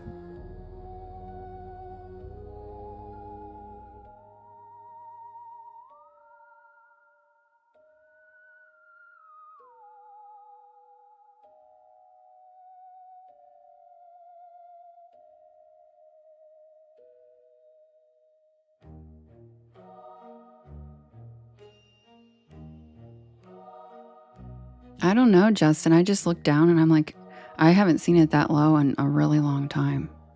I was like, what? I never even usually say anything about it, but this is like, it's usually over 100 by 11. It's almost 12 and it's at 68.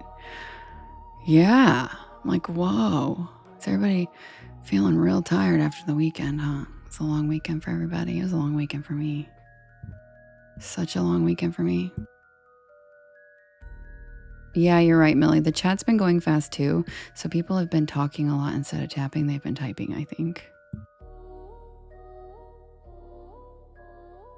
Because the chat was going so fast. Millie's right. I think people were just talking more.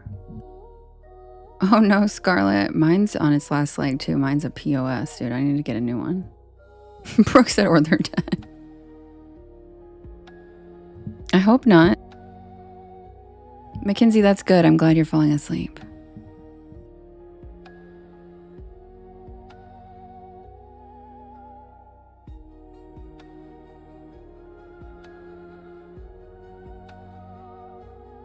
Justin the yapping helps too.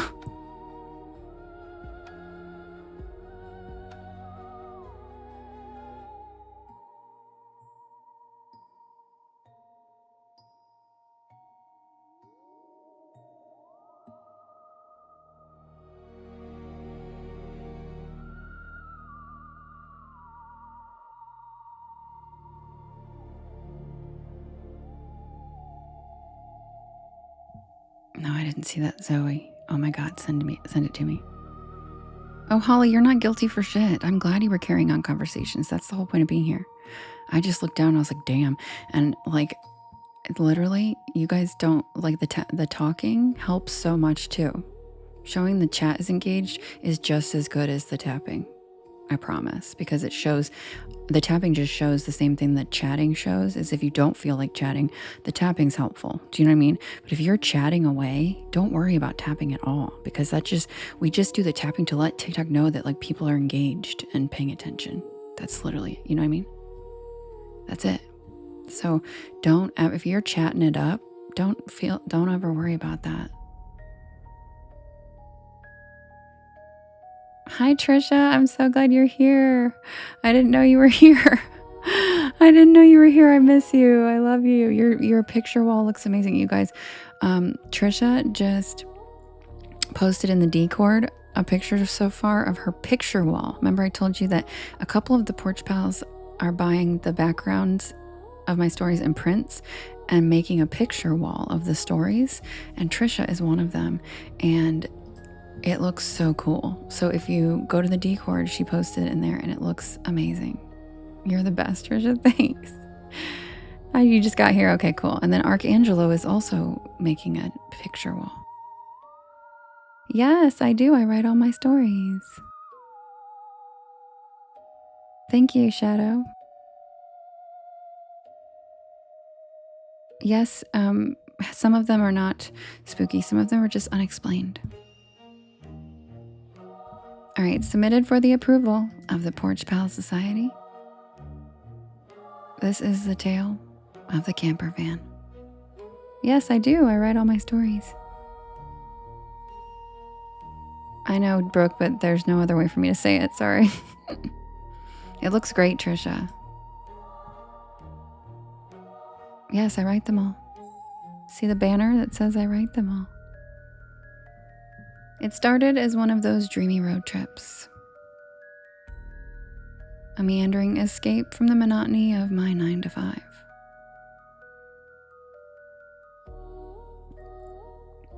I'd quit my job, sold most of my stuff, and I hit the road in my little camper van with my sweet cat Alfie. Thank you, Brandon. With my sweet cat Alfie as my co-pilot. It was just me, my cat, and the open road.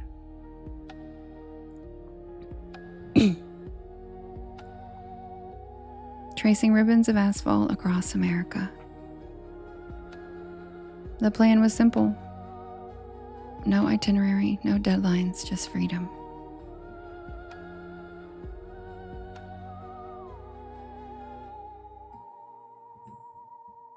Somewhere along the way, the Appalachian Mountains called my name. And I decided to park near the trail for a few days of peace. The spot I found was idyllic, or so I thought. It was tucked into a grove of towering pines, with the Appalachian Trail weaving nearby like the thread through an old tapestry. The air was cool and smelled like moss and earth. And I felt like a pioneer, discovering some uncharted part of the world. After a day of hiking, I returned to the van with aching legs and a happy heart. Alfie greeted me with his usual loving meow, demanding to be picked up and fed. And after some hugs and head nuzzles, I fed him and made myself a bowl of chili. And I settled into my makeshift bed to read by lantern light. Brooke. The stillness was incredible. No cars, no city hum. Just the occasional hoot of an owl or the rustle of the wind. And that's when I first noticed the strange smell.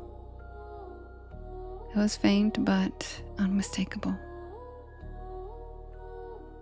Like something metallic and sweet. Blood, maybe?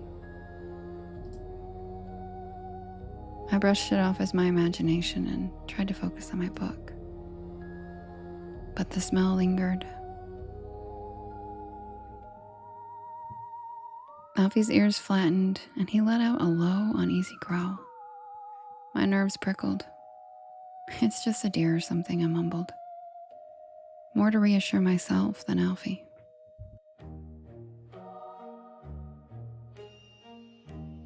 But I couldn't shake the feeling that we weren't alone.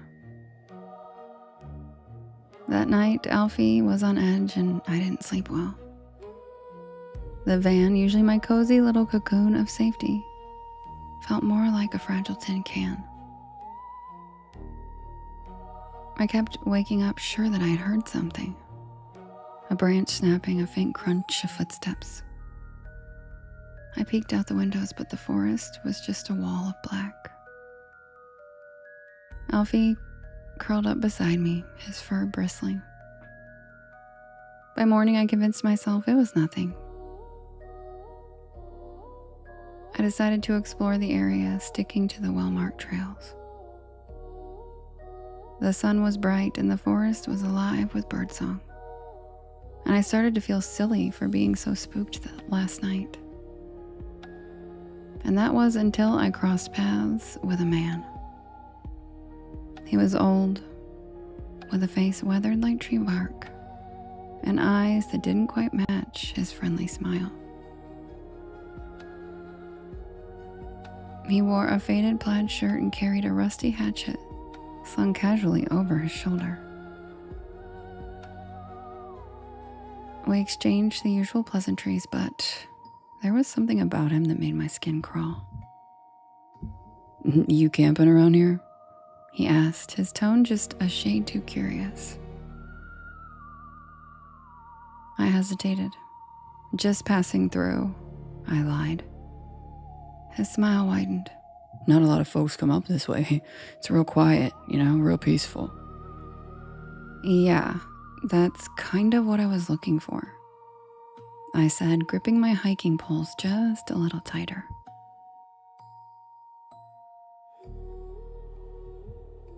He nodded, lingering a beat too long, before continuing down the trail. As soon as he was out of sight, I turned back toward the van, my heart thudding. When I got back, something felt off. The door was ajar, though I was sure that I had locked it. Inside, things had been moved around. Good night, Shadow. Inside, things had been moved around. Not much, just little things. Good night, Rogue. My mug was on the counter instead of the sink, and Alfie's litter box had been shifted just a few inches. My stomach dropped.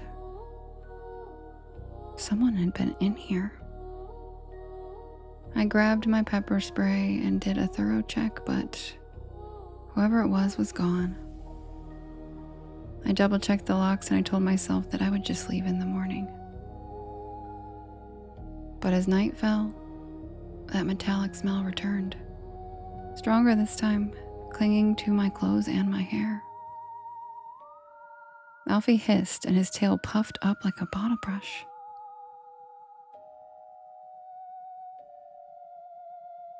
Around midnight, I heard it.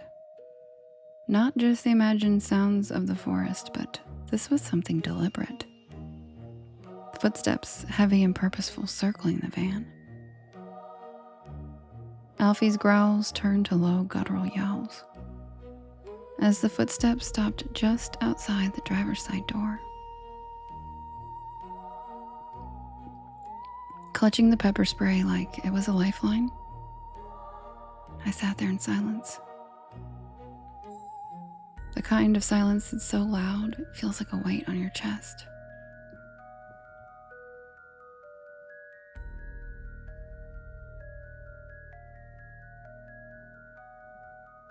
Minutes dragged into hours, and I finally drifted into a restless sleep, jerking awake at every little sound. By dawn, I was so ready to leave, but when I opened the door, I froze. There were handprints on the van, smudged and greasy like someone had run their fingers on the windows. And on the hood was something worse.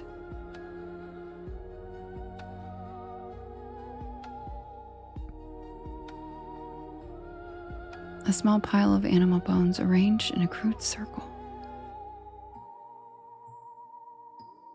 My stomach churned, but I forced myself to clean it up. Tossing the bones into the woods before starting the engine.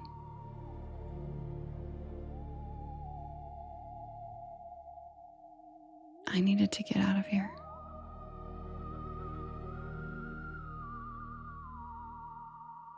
But the van wouldn't start. The battery was dead, even though I checked it just a day ago.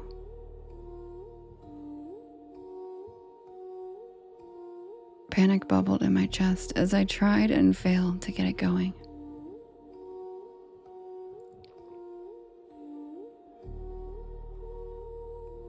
I was stranded.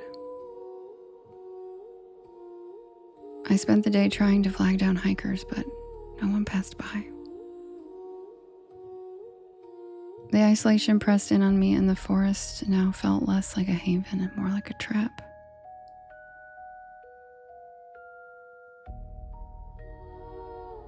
That night, I barricaded the doors with everything I could find.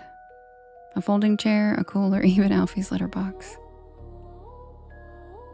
I kept a kitchen knife within arm's reach, and I huddled under my blankets, just waiting for morning. The smell came back, thicker than ever, and this time with a low guttural humming.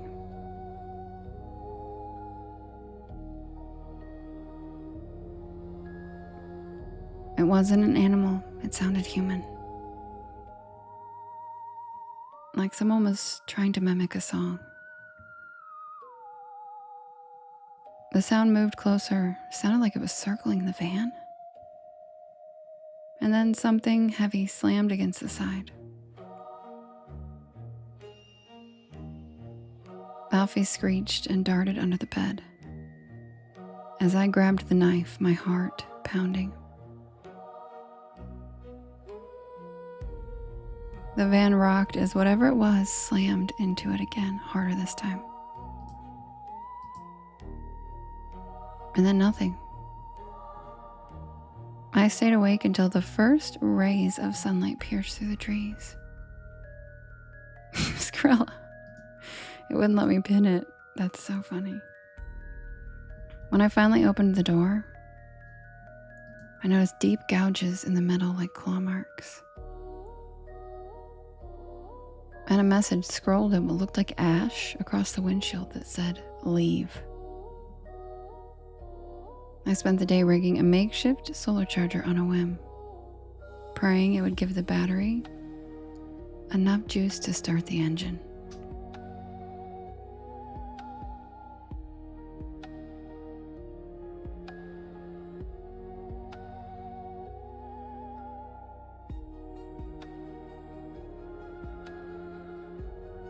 By late afternoon, I tried again and the van roared to life. Relief washed over me as I threw my stuff in the back and I prepared to leave. As I pulled onto the narrow dirt road, I saw him again. The man from the trail, standing at the edge of the woods, watching me with that same unsettling smile. This time the hatchet wasn't slung casually over his shoulder. It was in his hand. James. It was in his hand, the blade glistening in the fading light. I didn't stop. My hands shook as I gripped the wheel, my eyes darting to the rear view mirror every few seconds. It wasn't until I was miles away back on the main road that I let out the breath I had been holding. I wish I could say that was the end of it, but when I stopped at a gas station to fill up, I noticed something chilling. On the back of the van, written in mud, was a single word. Soon. I drove through the night, not stopping until I was well beyond the Appalachian Trail. And to this day, I don't know what I encountered out there. A deranged local? Bigfoot? Something else? All I know is that Alfie and I escaped with our lives. And one hell of a story. And now every time I get into my van, I check the locks twice, and I keep Alfie close, just in case.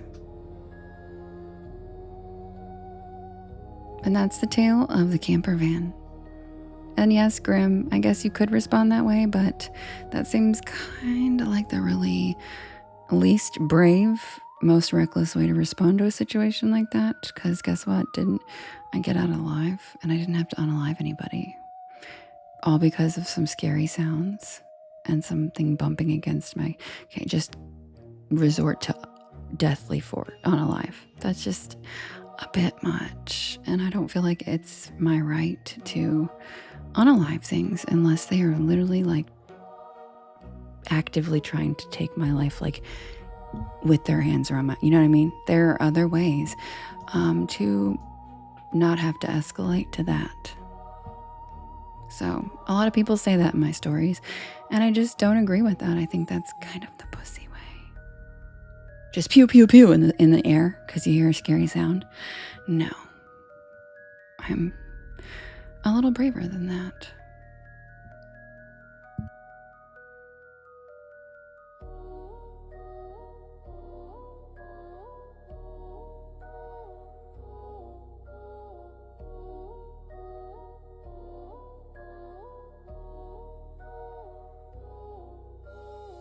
Thank you, Trisha. Thank you for the heart me and the rose. Now, Grim, I didn't say you're a pussy. I'm just giving you a different perspective that it's a really big deal to do that to things, and it's not really that necessary if it's not necessary. Do you know what I mean? Like, and again, if someone's like holding a knife over your head or like pulling out a weapon themselves, yeah, then I agree. I have nothing against them. And I do believe in our right to have them, but I don't think that, because a lot of people say that, like in the stories, like with the chupacabra, they were like, oh, to pew pew. I'm like, why though? It didn't even do anything to me. Do you know what I mean? So I feel like that's not a good thing to just want to resort to. And I have lots of friends in other countries, and that is never really their reaction to these stories. That's a very American reaction to just like aimlessly shoot things. So just like, you know, doesn't mean you're a pussy at all. It just means that maybe, you know, just take a step back and look at another perspective, especially a woman's perspective. But, you know, I think it's more brave to be level-headed in those situations instead of shooting and asking later. Do you know what I mean? But again, if someone's like pulling out a weapon or physically harming you, yeah, dude, blow them away. But, you know, it's very situational. I think it just depends on the situation. Grim, you're so funny. You make me laugh. Exactly, Scarlett. She says, I have a machete and I've never had to use it. I carry a pickaxe and 3 different kinds of baseball bats, and I've only had to use the pickaxe.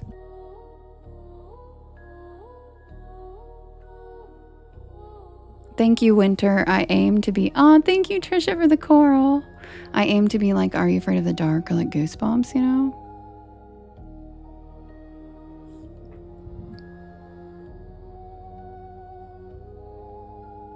Yeah, right, Scarlett, for sure. And the pickaxe was a glorious time. Oh, Justin, Skrilla already knows.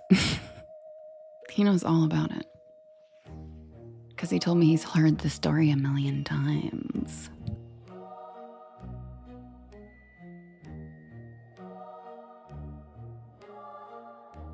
Thank you for the follow, Sparrow. Thank you for the follow, Ingui. Hi, Callie. Exactly, Dawn. That's exactly... Thank you. Have you heard the story or no?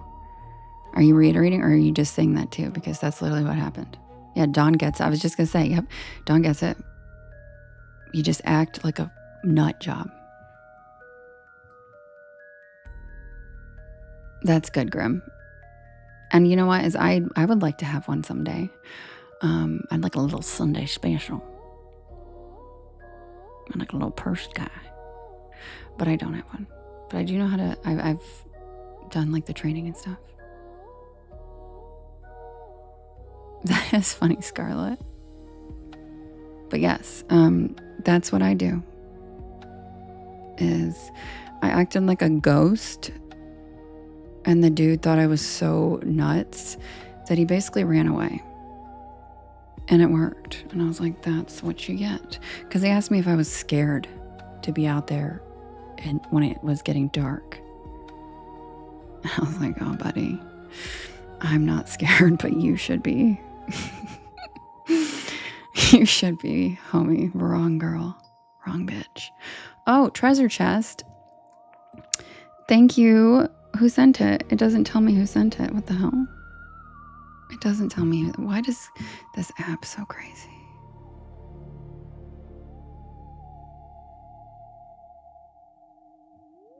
That's what I did, Raver Jax. Yep. That's exactly what I did. Oh, Trisha, thank you for sending it. And it worked. Because I cackled like a ghost after I said that. I was like, wait, you can see me? Oh my God, you can see me? And he was like, nope. He was just like, And he just turned around and like booked it, dude. And I had a pickaxe in my hand. But like, dude, that's what you get. Because I know exactly what that move was. Come up, sneak up behind a girl when it's just at dusk and say, aren't you scared to be out here alone in the dark? No, motherfucker, but you're about to be. And I turned around with my pickaxe, and then he was like, you fucking weirdo. Trying to get some weird control trip off scaring a woman. Nope. It happened last fall, Dawn. Because it started getting dark faster, and I'd lost a track of time, and it was pretty dark. And I was like, nah, dude, but you're about to be scared. And he was. That dude, I've never seen a dude exit so quickly. And I've been chasing that high ever since. It was like one of the best. I went and filmed a video in my car giggling to my friends about it. I was like, you guys, guess what I just did? And it was like the best thing ever. And he was like, and I was like, I hope you never do that again. Ever. You got pickaxe before too, Jack? Tiffany, thank you for your first gift ever. You got it? Oh my God, congrats. That happened to you last spring. You carry a laser now? What do you mean a laser, Kim? Tell me more. Thanks, Dawn.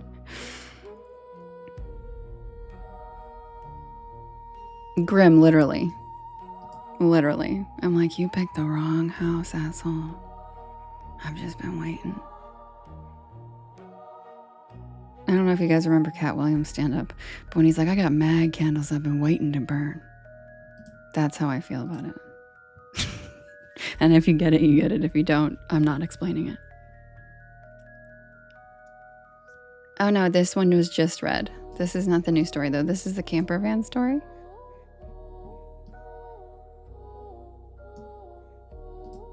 I don't know which one you're talking about, Skrilla. But yeah, wrong place.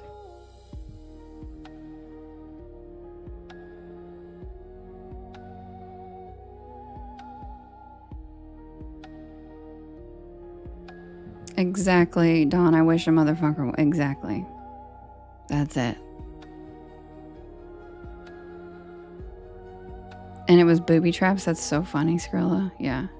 Except for mine is just like primordial pent up rage from 6 generations of my ancestors being charged with witchcraft, and like probably not a good idea. Wrong lady. Thank you, Paul.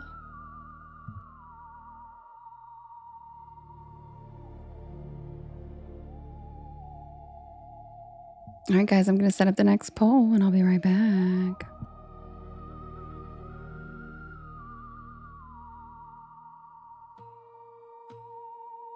And yes, you heard me correct. My ancestors were accused of witchcraft on 4 continents. Or I guess 4 countries. But I think also 4 continents.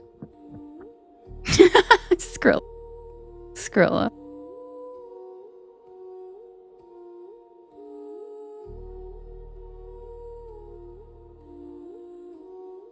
And Tiffany, it was Trisha. Thank you, Trisha. How did I learn that? I've been tracing my family tree for 6 years. And when I got to historically relevant times, in history, I looked up the names of the people in my family because I'm a history nerd. So I know monumental times in history, and I'm like, wonder if they were anybody noteworthy. And then I just looked up those people, and it turns out they were. Skrilla. No, we didn't, you weirdo.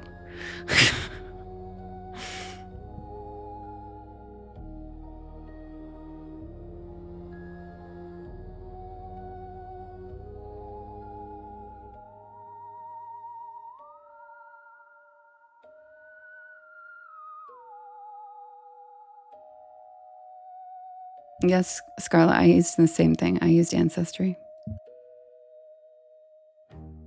Hi, Diana. Same, Brooke.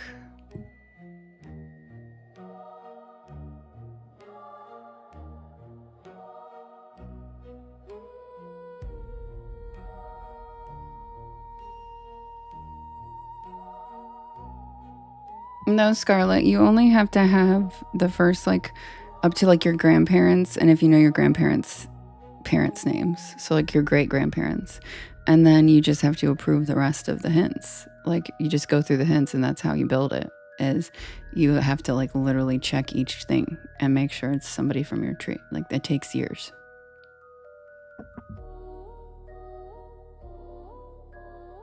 Thank you so much for noticing that, Paul. I think you're the first person to ever notice that that is, in fact, a tie-in that I did on purpose. Thank you. Thank you.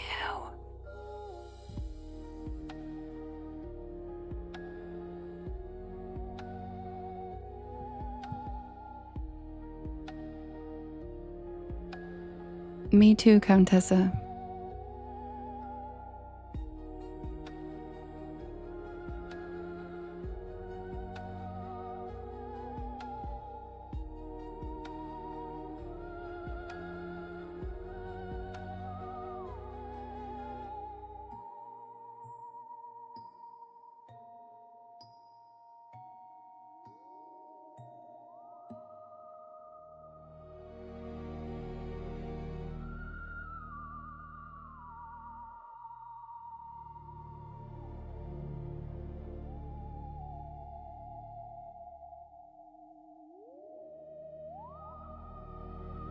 Thank you, Trisha. That's so cute. Thank you, Salem. Thank you, Puerto Rican Shorty.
All right, you guys, the next poll is ready. We have, it's spooky, or it's silly story title Sunday, okay? We have, oh no, he didn't, Rooster and my Rari, The Price of Popularity, Down Here It's Wetter, and Sir, This is a Wendy's. And just a reminder, the Sir, This is a Wendy's is a wild card story. So the Sir, This is Wendy's has nothing to do with the story. That's just a placeholder for a wild card. For you guys don't know at all. Pick. All right, so you can vote in the top left-hand corner. There is a blue box. Who's it gonna be, guys? You can vote up to 50 times, and you can vote for more than one story. Oh my God, really? Juice, that's crazy.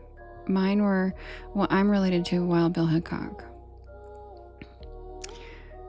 But his name was not Wild Bill Hickok. So again, I had to like research. Frosty and Fries is pretty good. Item. Thank you for your first gift ever. Thank you so much. Are you, Brooke? That's crazy. They were the McLaury brothers. I've heard of them. That's so cool. I love how you know that too. It's hard to track history. Yeah. All right, guys, who's gonna win? We have, oh no, he didn't. We have the Rooster and my Rari. We have the Price of Popularity. We have Downhill, it's Weta. And we have Sir. This is a Wendy's. 1 minute left.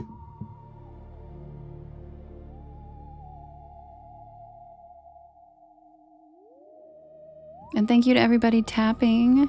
And if you're new here, welcome in. My name is Devin, and this is Porch Lore.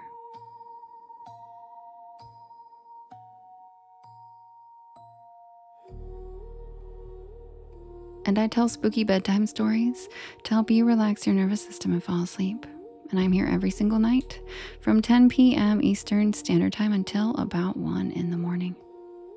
I do write and record all of these stories myself, and you can listen to them whenever you would like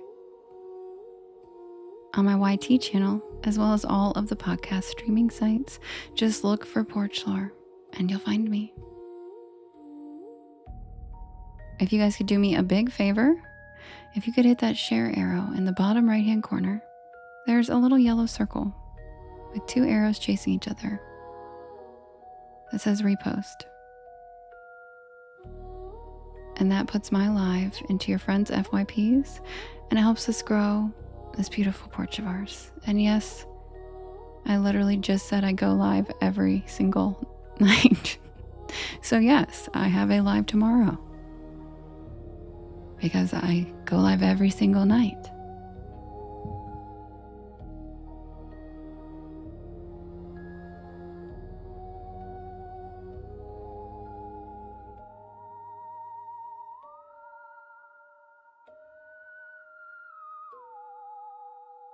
Skrilla. What do you mean, what do you mean, Brooke? Oh, Lucina, don't be scared. Don't be scared. You're so cute. Welcome. You're so pretty. Welcome. Guys, welcome Lucina. She's a little spooked out. And you don't have to be sorry, Diana. I know you're probably blazed out right now, right? Token. Your midnight token, literally. Are you midnight token? Aw, Brooke, I'm sorry. That's okay, Tiffany. Thanks for reposting.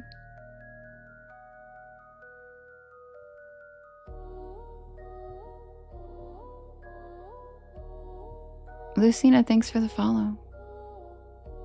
Liddy, I know, right? Liddy. Yeah, some people call me a space cowboy. Some call me the gangster of love. Some people call me Maurice.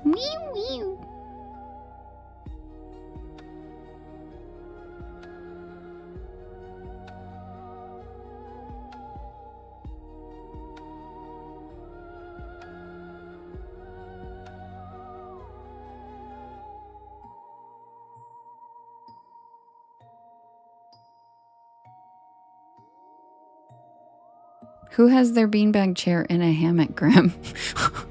Who's getting crazy? Grim says a chick's got her beanbag chair in the hammock and mounting it, I think. Hi, Fear. No, you weren't, Skrilla. No, you weren't.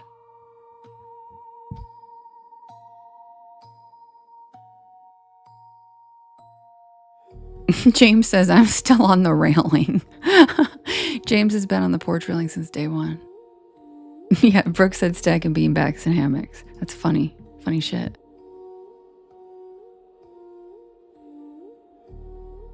Oh, wonky titters. Perfect. Were you really, Skrilla? That's hilarious to me.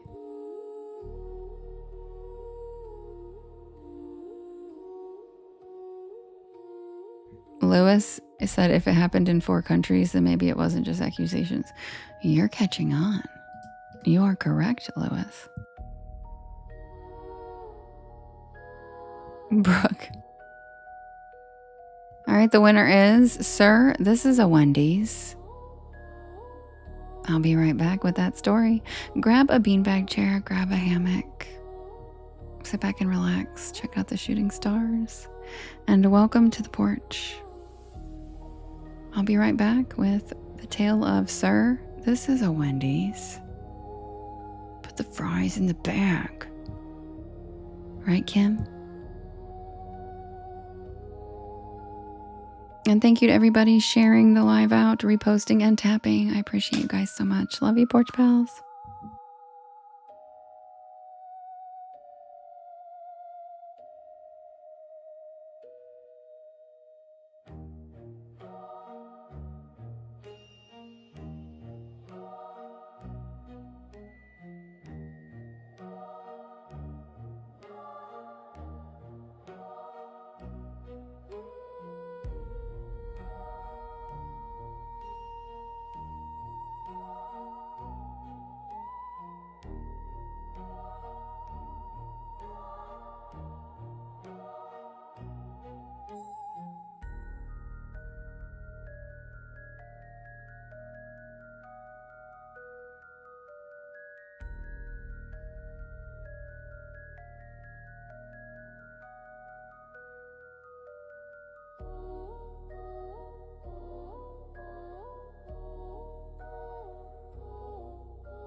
Thank you, Liddy.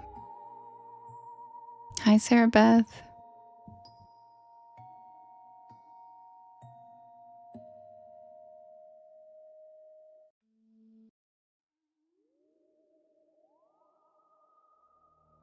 Hi, Delphi.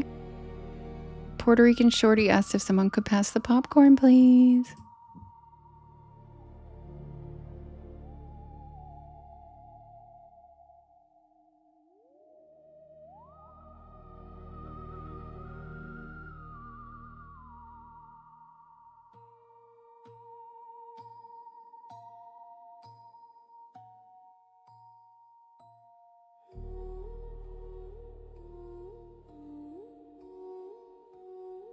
Hey, Brooke.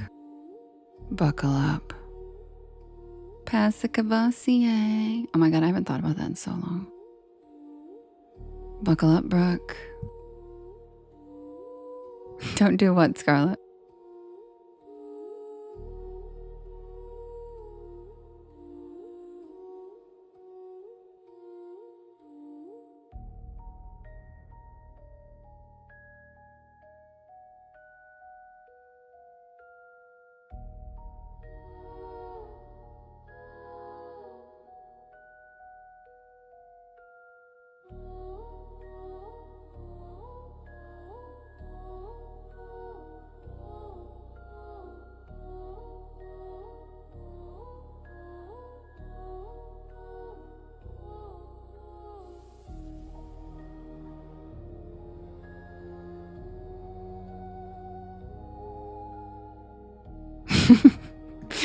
Brooke. Brooke said, fuck this shit.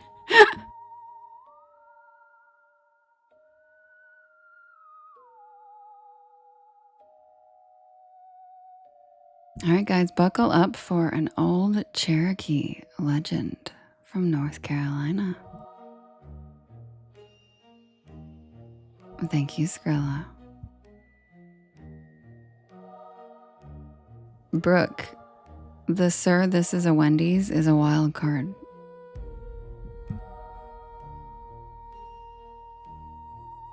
Yeah, wonky titters, exactly. I'm a siren, but I use my powers for good. Instead of crashing sailors into rocks, I just help people fall asleep that aren't driving ships. So if you're driving a ship right now and you're a sailor, you might want to swipe out of the live.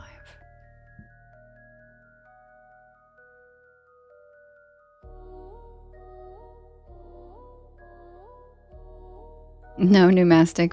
Sir, this is a Wendy's is the wild card. That's just what I call the wild card story. It has nothing to do with Wendy's.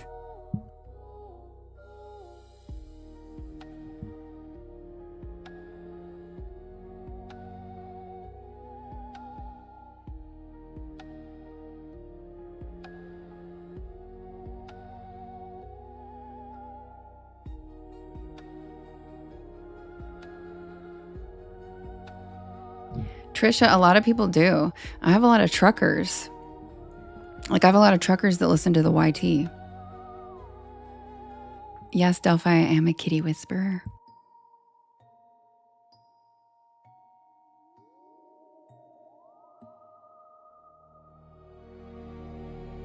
You used to be a sailor?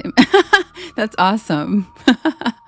That does make sense that you found me then. Sailors love sirens.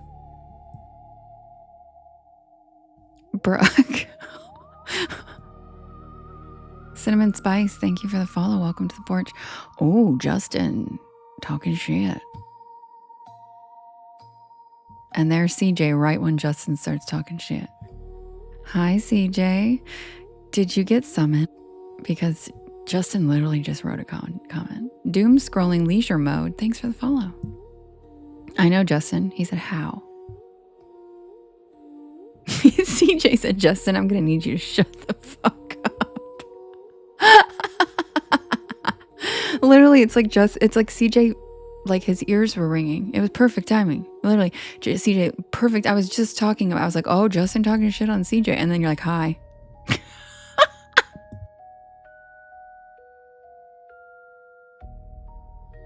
Oh my God, really? It is fate. You're from North Carolina, me too. And your mom's here. Oh my gosh, it is fate. Welcome in. I'm about to tell the Moon-Eyed people. Welcome to the porch.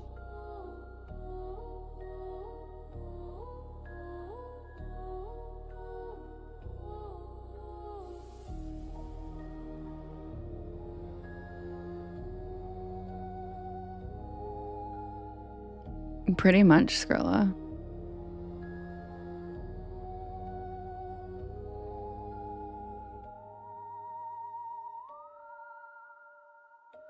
He does, Brooke. He'll randomly text me, like, out of the blue, and I'll be like, dude, I was literally just thinking about you. So fucking weird. He, like, reads my mind sometimes. He'll say things that, like, I'm thinking, and I'm like, how did you read my mind just now? The hell?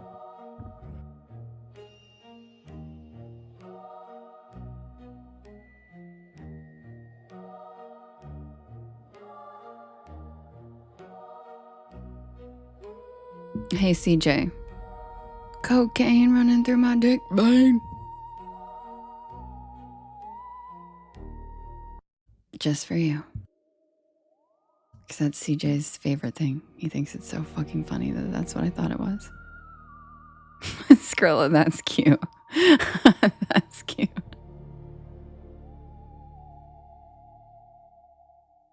And yes, I know that that's not the lyrics, you guys. And I thought it was for like all of my 20s. And I would scream it in the club I worked at when it came on the radio. And I imagine how many people were like, okay, she's remixing it herself. That's clever lyrics. But like, what the fuck is she trying? And I just was screaming that into the abyss.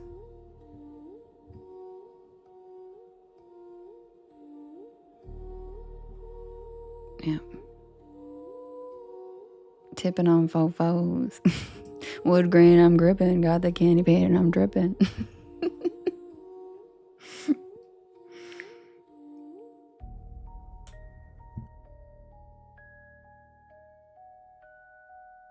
Yeah, decaption, it's not the lyrics. It's not Dick Vane. And I sure thought it was. I thought that was really clever of him. Oh, you know. Well, thanks, decap. I thought it was. And it's, oh, wait, you said it too. You thought that's what it was? Okay, I'm glad it's not just me. You still want it to be. Me too. It's better that way. It's funnier. It's funnier than big veins. Like, Dear Ricky, Dick Vane was so much funnier. Because he also talks about, like, my roof back, I'm circumcised. So, he, like, it's not like it's out of his realm of, like, it's not like it's out of his wheelhouse to reference. Do you know what I'm saying? That's why I assumed, because when his roof's back, he's talking about how he circumcised, but then he's, like, not talking about his Dick Vane. Yeah, it is fitting. I was blown away by it. Anyway, we love TikTok Shop. Please fill the keywords in the chat. That was my bad, guys. Sorry. And no, I didn't scroll it, but that's what made me think of Rick Ross.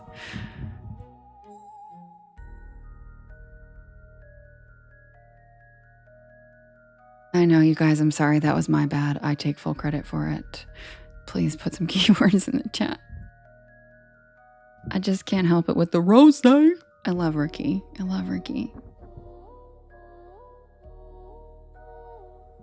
Has anybody seen the videos that I constantly post in my story about the guy that has Rick Ross as the sleep paralysis demon? It's the funniest shit I've ever seen in my life.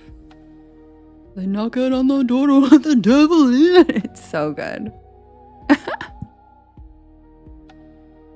Say what again, Brooke? What do you mean, What do you mean, CJ? What do you mean?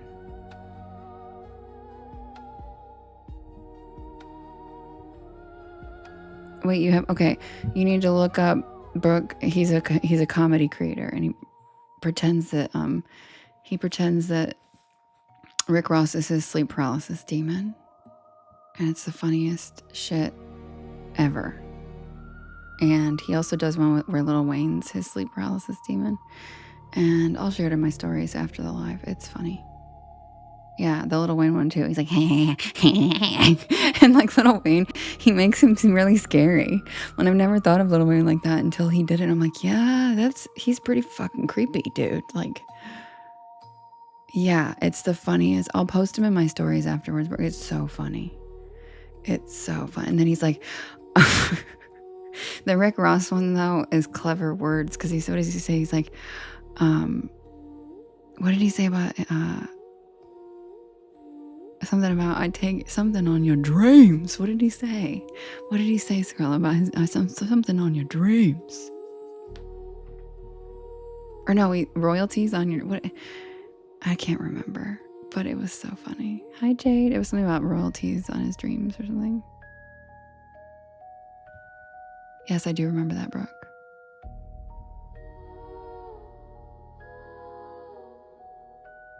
It's so funny, Brooke. All right, quick swing.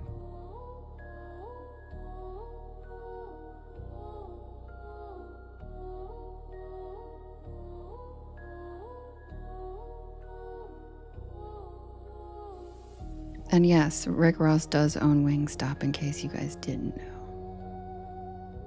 Because he loves wings so much, he's like, you know what? I'm just gonna fucking buy Wingstop. That's how much I love wings. Rose? Huh. Huh. Whoop. Whoop.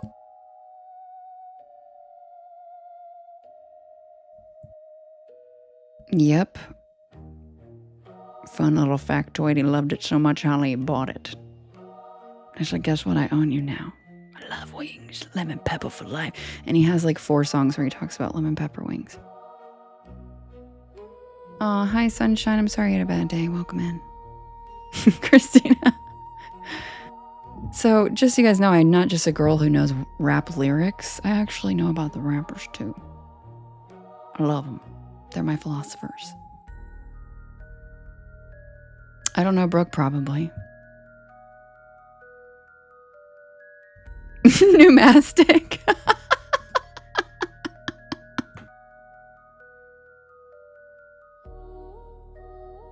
What about Suge Knight, Brooke? Oh, was he stabbed by a chicken wing? I don't know, probably.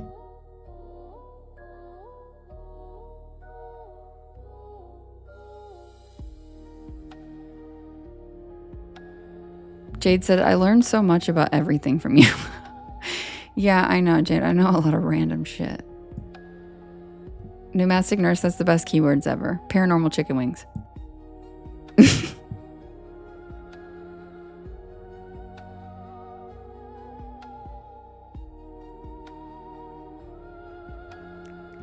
And I love how Rick Ross taught me the Muslim greeting, Assalamu alaikum, alaikum alam. Whatever your religion, kiss the ring on the dawn. You know? He's just a philosopher.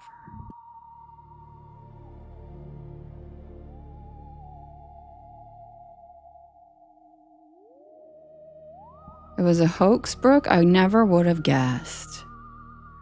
I never would have guessed.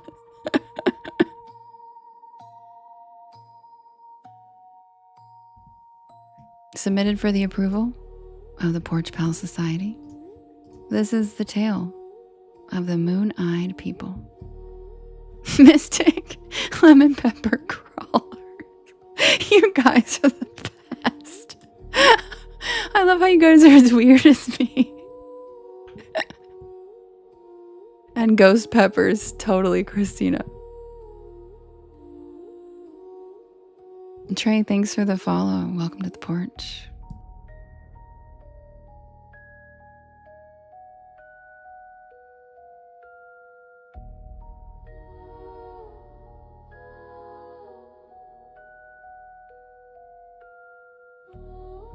In the heart of the Appalachian Mountains, where dense forests cloak the land, and mist dances between the ancient trees, stories are born from the whispers of the wind and the rustling of the leaves.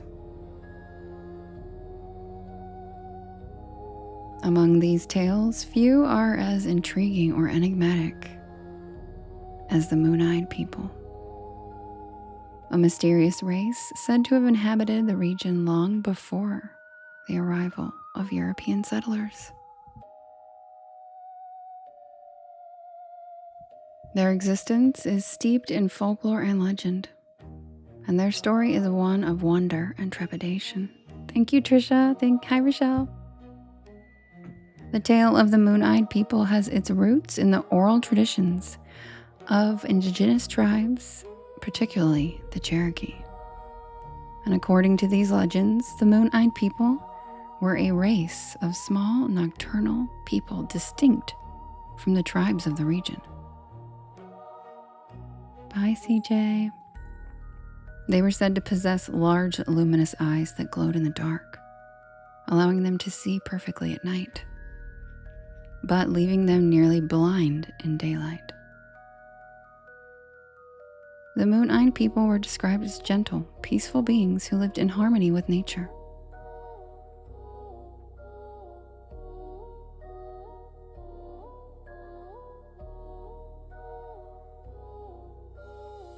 They constructed intricate dwellings deep within the mountains, shrouded in secrecy and mystery. Many believed that they had an intimate connection with the land. Thank you, Judy. Thank you, Trisha. Possessing a profound understanding of the natural world that few could comprehend. And as European settlers began to push into the Appalachian wilderness in the late 18th century, they encountered the indigenous tribes and their customs. The settlers, driven by the desire for land and its resources, began to displace these communities. The Cherokee, desperate to protect their homeland, often spoke of the moon-eyed people as a cautionary tale, an eerie reminder of the forces that could be unleashed when harmony with the land was disturbed. One of the most famous accounts of the Moon-Eyed People comes from a settler named John Sear in the late 1700s.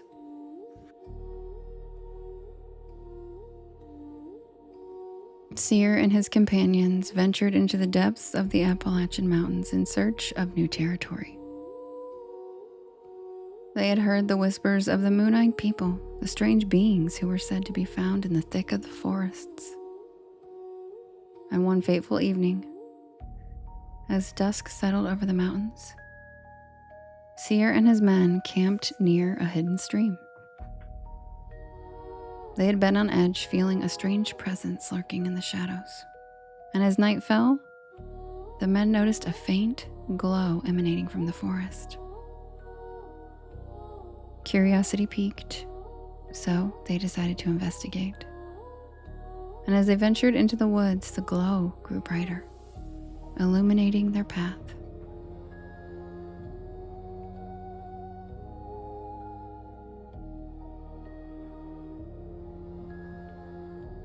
Soon they stumbled upon a clearing where they beheld a remarkable sight. Figures danced in the light of the moon. Thank you, Trisha. So cute. Their large, luminous eyes, sparkling like stars against the night sky. Of course, Natalie. Thank you.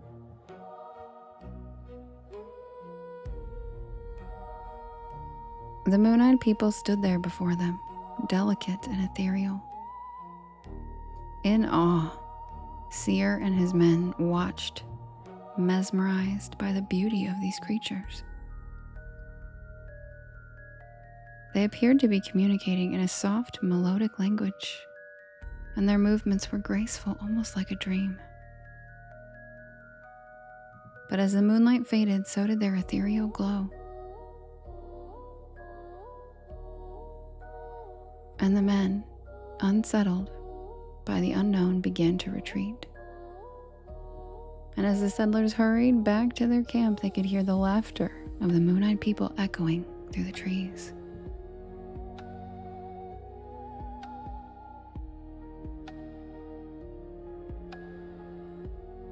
The next morning, as the sun rose over the Appalachian Hills, the men returned to the clearing, eager to document what they had seen.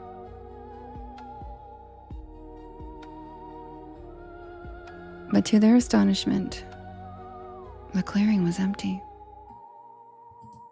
Krim, you're cute. You're funny. The evidence of the Moon-Eyed People was erased, as if they had never been there at all. Over time, stories of the encounter began to circulate among the settlers. Some dismissed it as a fanciful tale born from the imaginations of weary travelers.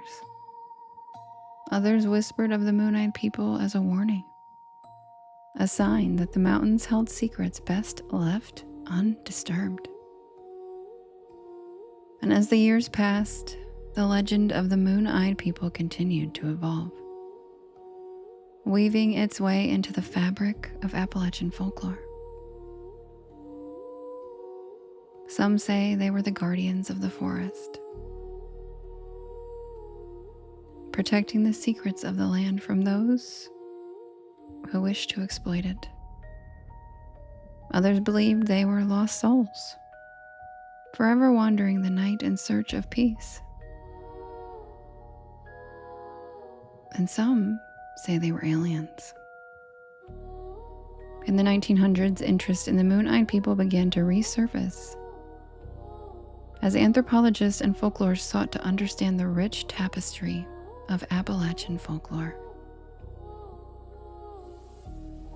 Researchers traveled to the mountains, interviewing locals and collecting stories that had been passed down through generations.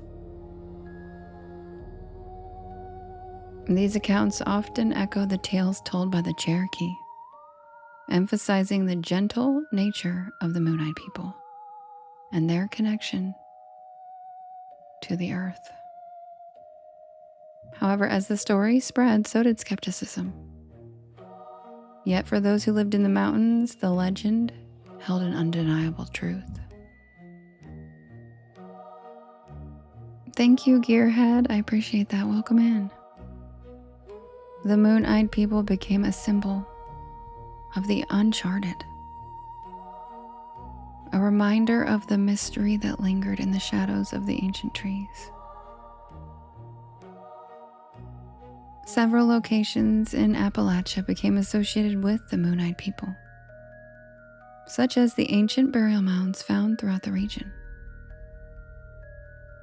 believed by some to be the resting place of these elusive beings. Archaeological investigations revealed artifacts that suggested a distinct culture, leading to speculation of the true origins of the moon-eyed people. In addition to the burial mounds, numerous caves throughout the Appalachian Mountains have been linked to the legend. These caves, often concealed behind thick vegetation, were said to have served as hideaways for the moon-eyed people. Thank you, Jade. Some explorers claim to have found remnants of their existence, strange carvings on the walls, glowing stones, and an eerie feeling of being watched. Hikers and campers exploring the Appalachian wilderness have claimed to see fleeting figures in the moonlight and hear soft whispers carried on the breeze. One such account comes from a group of friends camping near the New River Gorge. Late one night, as they sat around the fire, they began to share stories of the moon-eyed people, laughing as they recounted the old legends. Then suddenly they noticed a soft glow emanating from the trees. Intrigued and slightly unnerved, they decided to investigate. And as they ventured deeper into the woods, they stumbled upon a clearing. And to their astonishment, they saw what appeared to be small figures with luminous eyes darting between the trees. The friends tried to approach, but as they moved closer, the figures vanished into the shadows, leaving behind only the sound of rustling leaves.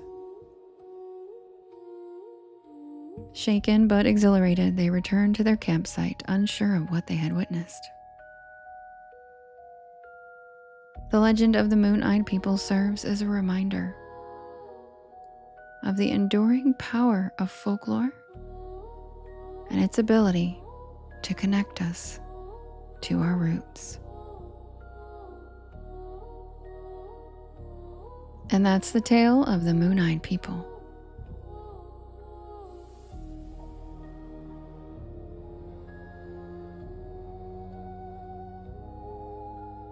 And yes, Juice, they're all based off of actual legends or actually reported encounters. I definitely would not make up that something is a Cherokee legend that wasn't. These are all real. Well, thank you, Juice. I appreciate that. Hi, E-Online.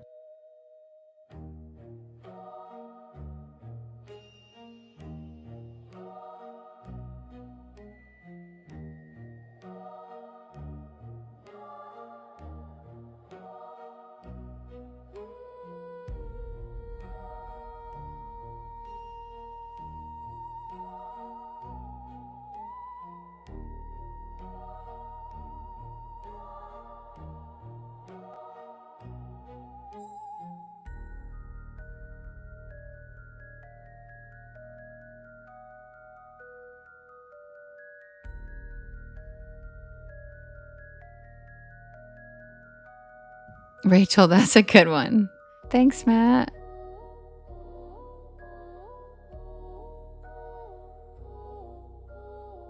And I warned Brooke because Brooke doesn't like the little people, man. She doesn't like the moon-eyed people. She doesn't like the Wyoming little people. She doesn't like the Kentucky goblins. She didn't like those little people. Which I think is so cute and funny. But Brooke cannot hang with the little people. She's like, nope. Oh, she left for the story? Oh my God. I didn't know I knew she leaves for the Wyoming Little People one. I didn't know she'd leave for the Moon-Eyed too. You heard Justin worked at Virgil's Hardware? I heard that too, Rachel.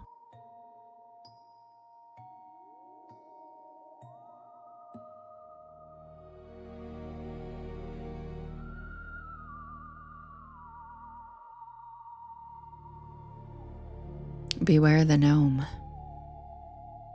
Thank you, Candace. Thank you, Dallas. Thank you, Fish Guts. Thanks, Callie Girl. Thanks, Miranda. Thank you, Natalie. Thank you, Christina. Thanks, Justin.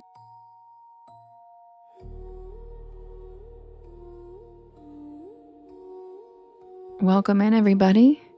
My name is Devin, and this is Porch Lore.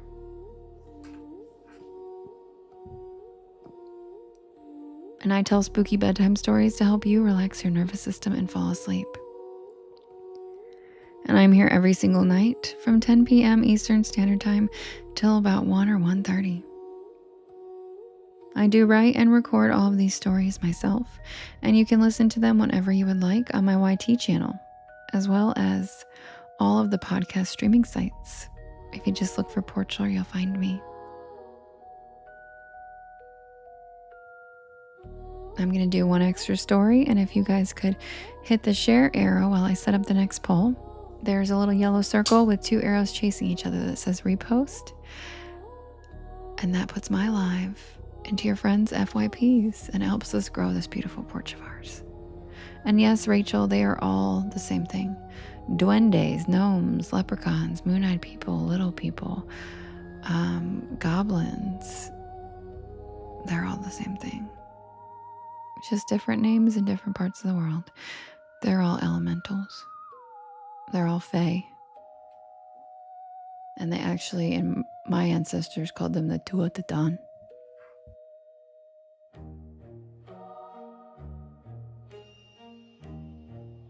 And by ancestors, I mean me 700 years ago.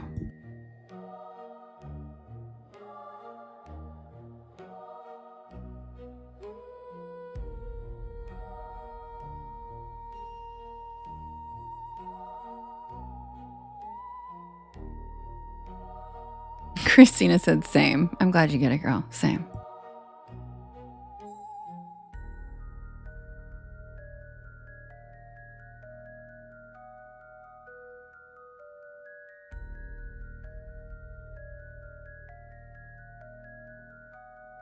You said, wait, my pixie is a chaos goblin in an adorable cat suit? Yeah. Yep. Pixies also fall under the fae. But faes aren't all chaos. Faes are justice. They're only seen as chaos if you need some justice doled out.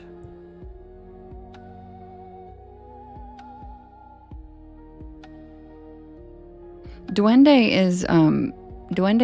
are just specific to like Indonesia and a few other places, but basically, yeah, I would assume every culture that I've seen, I don't know all the names for them, but almost every culture in the world has a little people myth. Yes, Jade, this is the second to last story. We have 2 more stories. Thank you, Jade. Thank you.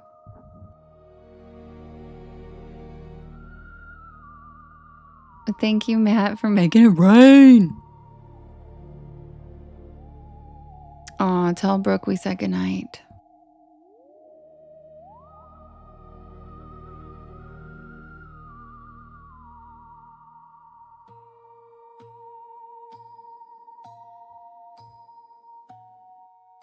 No, skinwalkers are still existent. They're still part of the fae.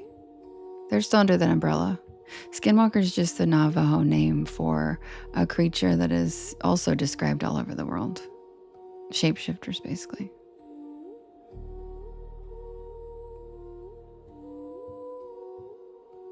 But that's just the name that the Navajo call it. But they're also called things everywhere. Like the Jinn. They're shapeshifters. So are mimics.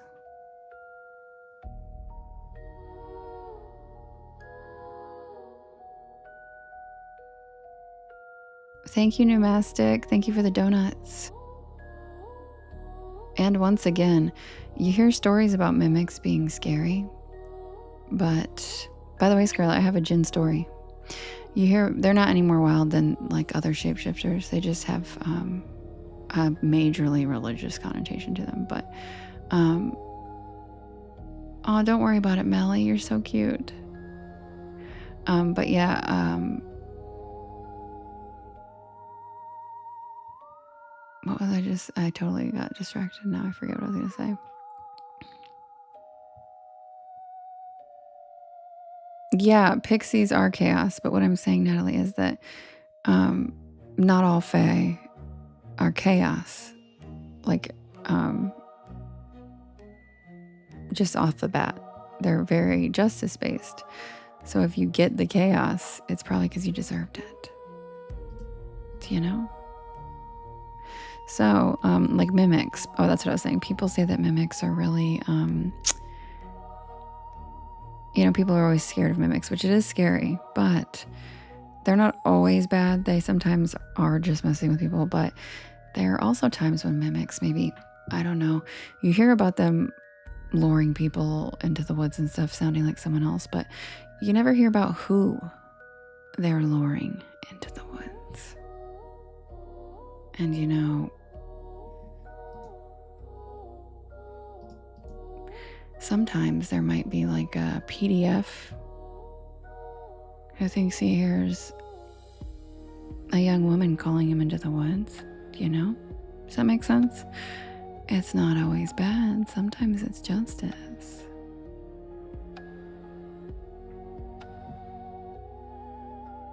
Just like the deer woman, who is also a shapeshifter.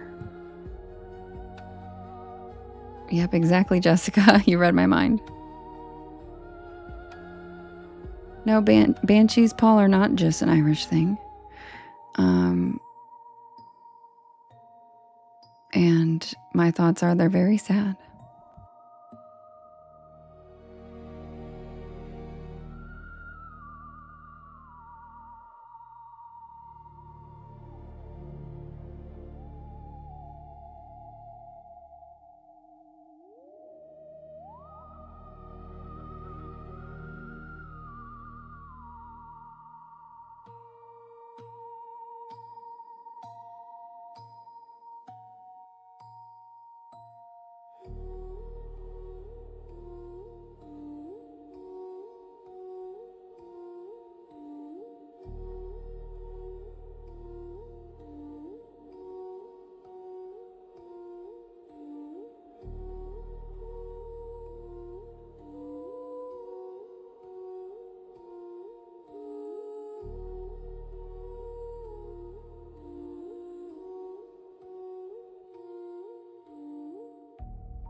Okay, guys.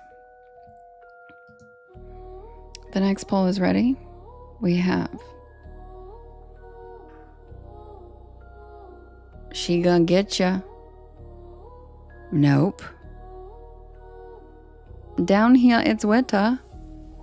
Sir. Oh, wait. No, never mind. I have to take off the Wendy's one. 1 second.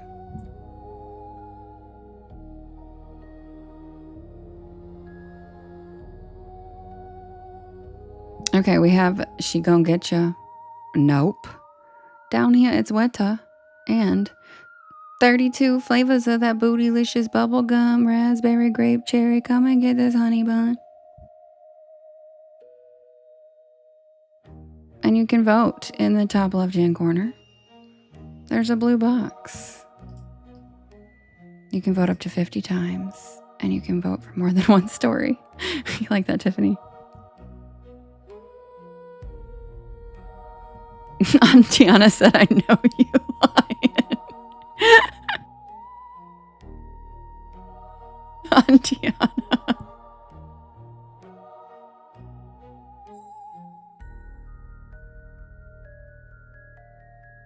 Not your ordinary lady.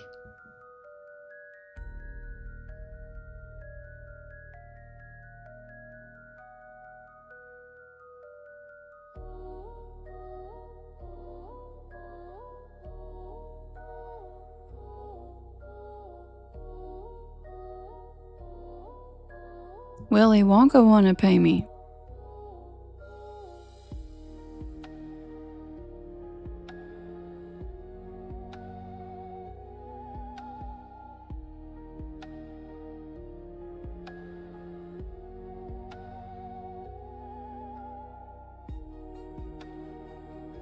Did you, Melly? Hell yeah.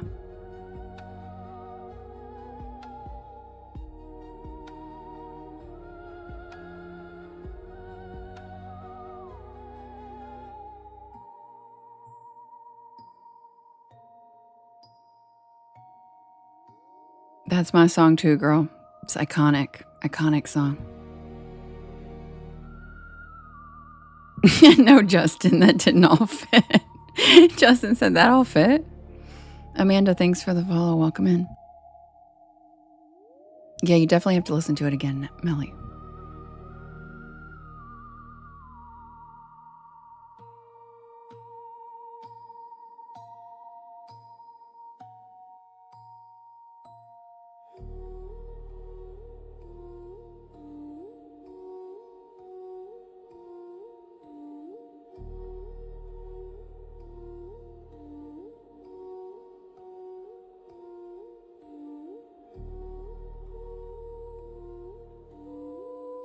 You saw some in Guam? Dude, that's so cool, Paul.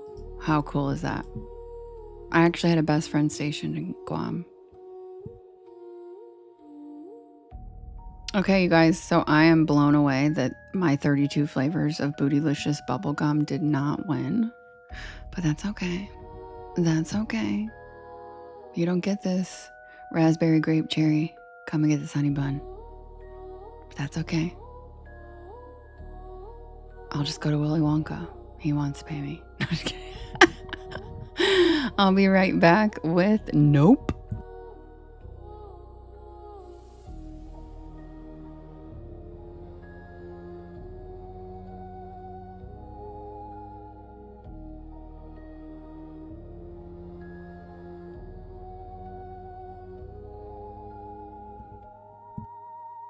Thank you, Tania. Thank you, Vicky. Hi, Miranda. Hi, Brooksy.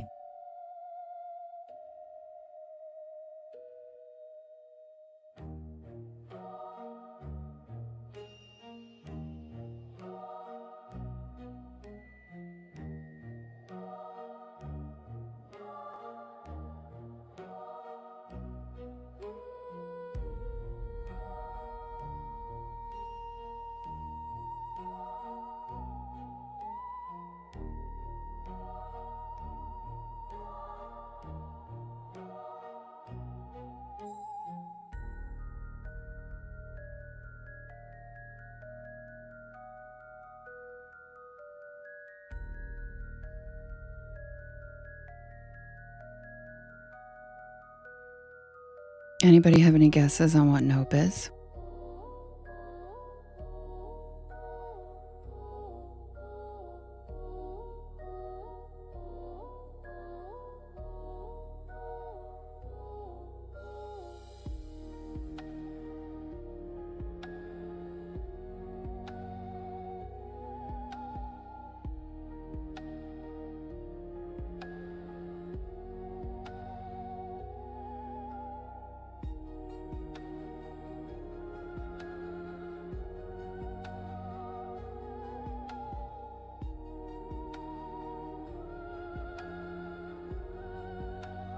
Jade said literally could be any of them. All right, be right back.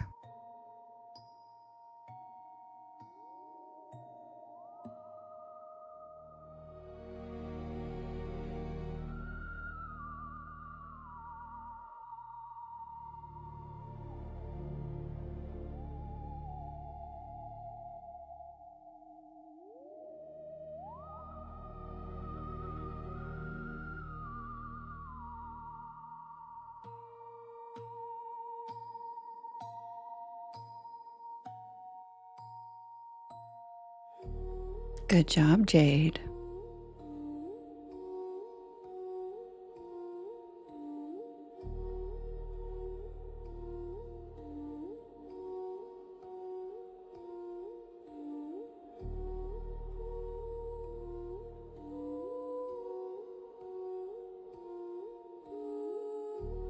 And by nope, that means nope, I'm not leaving because I have a fucking permit.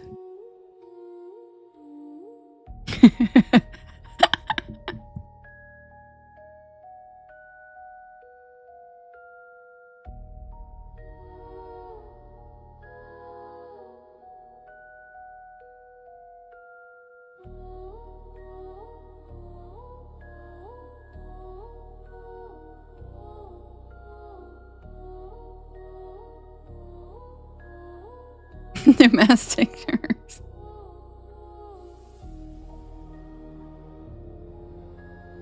Just some Puritans, no big deal.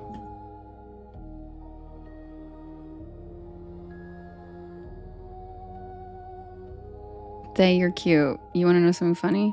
I'm actually, that's one of the things I mess up on all the time. My sister corrects me. So I'm not the only one that does the correcting. I'm still corrected by the people in my family because they're smart. Like, so I just come from a family of people like that. And I actually mess that up quite a bit. I'm not good with the, because one of the ones I always think it sounds wrong. And my sister's like, nope, that's how it is. I'm like, it sounds wrong. So, girl, we're in the same boat. Yes, yes. And I mess that actually up all the time. I'll say, well, you see, you said my mom, and I mess it up where I'll be like, my friend, wait, what is it? My friend and me, or I don't know, I can't think of it right now, but my sister always calls me out on it, and I like tried to fix it for years, and I still do it all the time. And I am a corrector, so we're not perfect. Doesn't mean I don't want to share knowledge. I just sometimes there's a couple things I can't absorb apparently. Be right back. And no, Skrilla, I haven't seen that movie, but I've wanted to.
Aw, you're so sweet.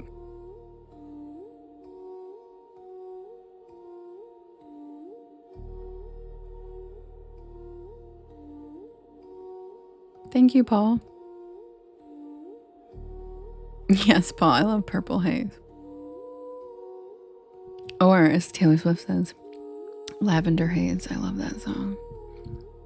The way she describes being high and in love with someone is like, it's the best song. It's such a good song.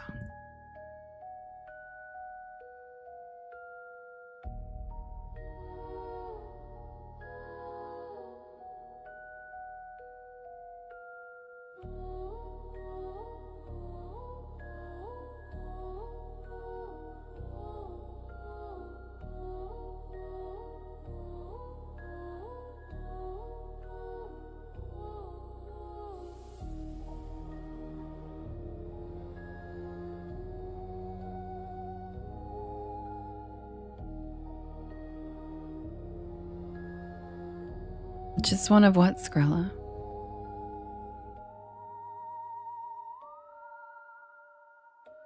Reminds me of the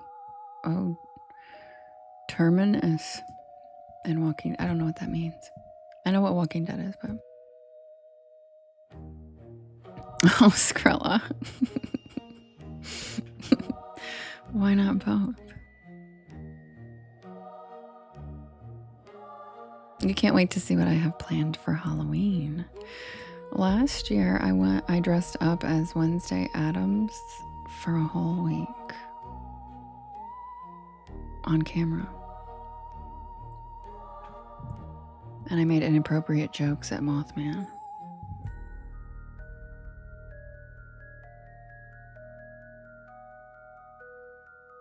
But that was because the new season of Wednesday came out last fall, you know, so it was very relevant at the time. Thanks, Jade. Jade loved it.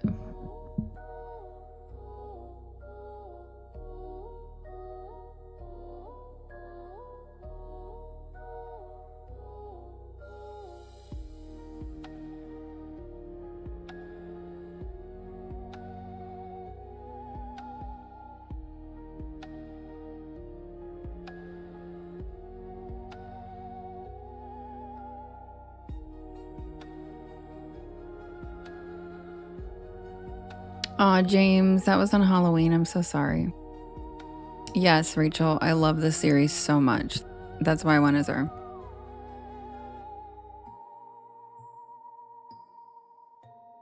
But what's funny is my friend Stevie and I went as her and why am I forgetting her name? Her best friend, the werewolf. God, why am I forgetting her name right now? I'm like blanking. I'm forgetting her name. But Enid, thank you. I was thinking Edith, and I'm like, that's not right. Okay, Enid. So my friend Stevie went as Enid, and I went as Wednesday. Okay, which outwardly, I feel like I'd probably come off more as a Wednesday, and she comes off more as an Enid. But we laughed because if you really know us very, very well, I am so Enid coded, and she is actually so Wednesday. And it's just so funny because we dressed at the different. I'm actually super glasses half full chipper. I love pastel colors and flowers and girly shit, but like I'm not the typical girl that likes that stuff. Does that make sense? So like people would assume that my personality wise might be like more Wednesday. But my friend Stevie outwardly comes off as really bubbly and nice, and then she's very passive aggressive and secretly is like, fuck those people, right? But doesn't let it out to anybody but like her very close friends. Right? So I'm outwardly a Wednesday, inwardly an Enid, and she's outwardly an Enid and inwardly a Wednesday. Does that make sense?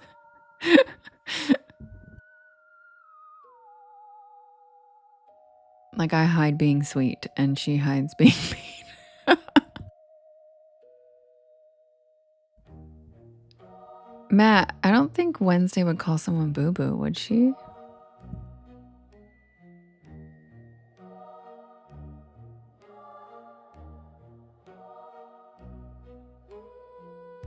And you know what, I was born on a Wednesday too.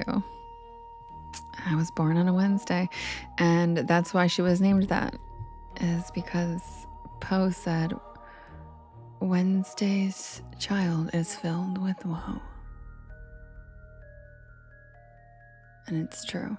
Those of us that are born on Wednesdays are a bit filled with woe.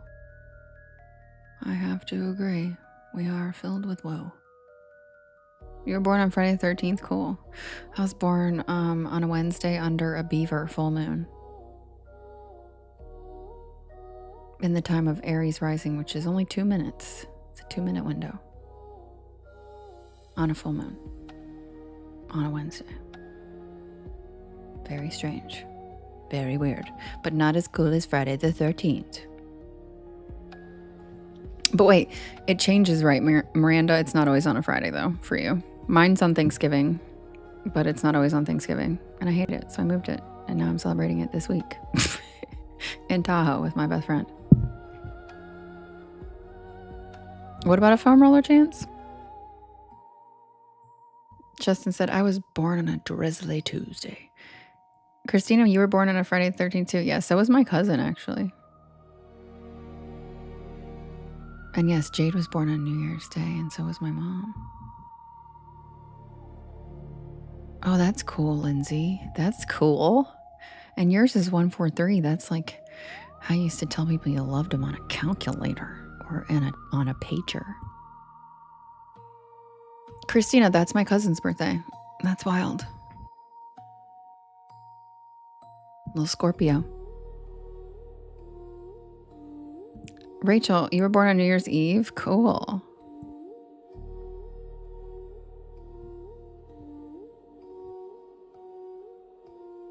right, be right back with Nope.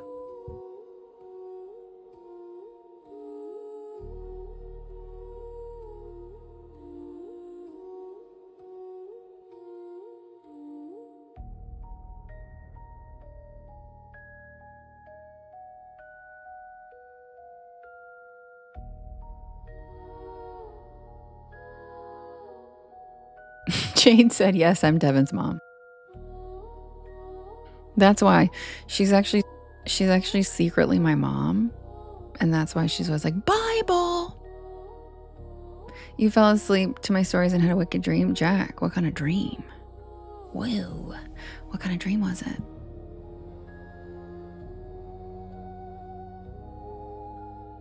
I actually had kind of a somewhat dream the other night.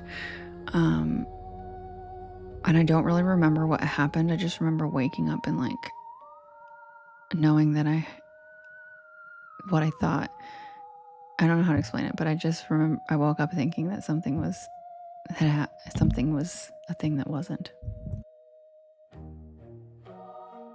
And that's all I'm going to say about that.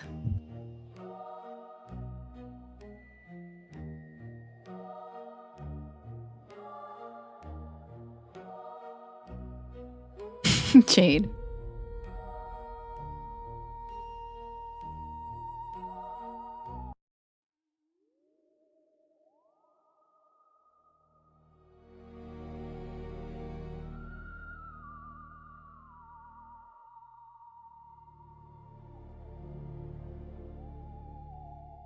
Oh, that's sweet, Rachel.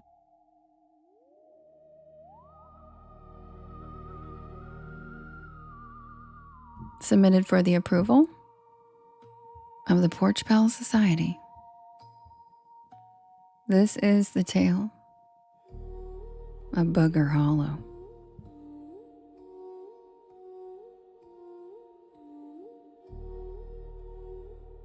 Yeah, Jack, if you don't like write it down as soon as you wake up, you forget it like instantly. I get what you mean. It's like hard to remember. You just remember how it felt.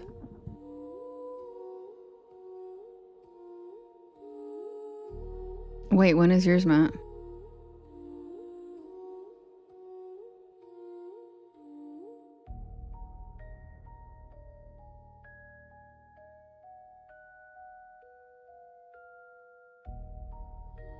Oh my God, that's the day I get back from Tahoe. Or I get back on the 2nd, on the 1st. Yeah, that's the day I get back from Tahoe.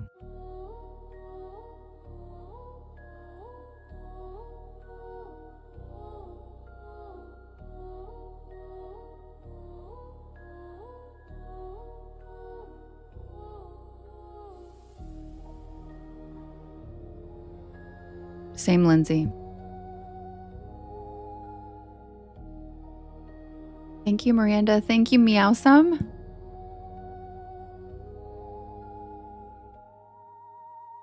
Thank you, Mamasaurus.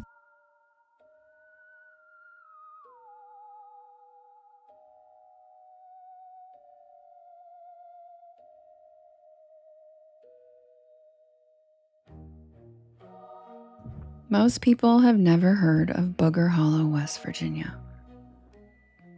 The name sounds like something made up to scare children, but it was a real settlement, hidden deep in the mountains of Clay County. The community is long gone now. The roads faded away, the houses collapsed, and the forest swallowed almost everything that remained. But the stories never disappeared. Old local accounts talk about murders, feuds, vigilante justice. disappearances, and families who seemed to vanish into the mountains. Thank you, Miranda. That's so cute. Thank you. He's so cute. Others insisted there are still descendants living deep in the woods who don't want outsiders around. I didn't know what to believe. I only knew that the area allowed primitive, backcountry camping, and that 2 friends and I had secured permits for a 3-day weekend. Justin, I think you mean Taylor Swift, not Batman. The plan was simple. Camp Friday night, explore Saturday, and leave on Sunday. It should have been an easy, peaceful outing. Potato tomato. Instead, it became one of the most terrifying weekends of my life. Thank you, Denise.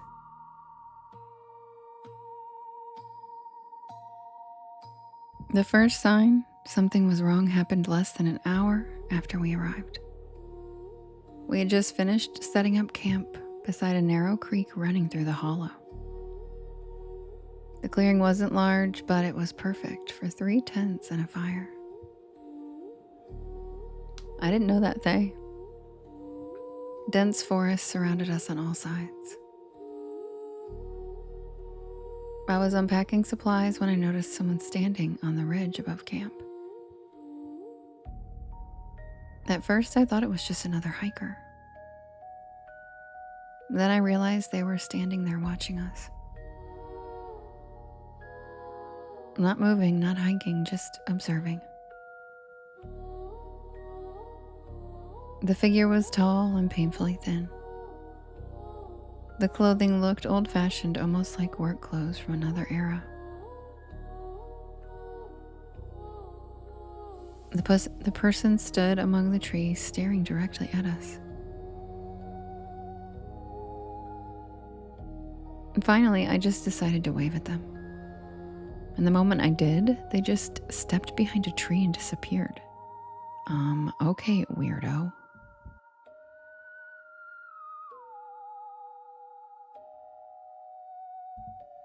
About 30 minutes later, we heard someone whistle from the woods.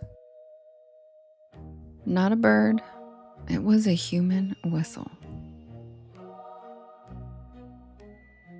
And then another whistle answered from somewhere further up the mountain. And then another. The whistles moved through the forest around us, one ridge, another ridge, then somewhere behind camp. Good night, Tiffany. It felt like people were communicating with each other about us. We continued setting up camp anyway. We had permits. We weren't trespassing. Whoever these dudes were, they weren't going to intimidate us into leaving. See you tomorrow, Tiffany. By sunset, I regretted that decision.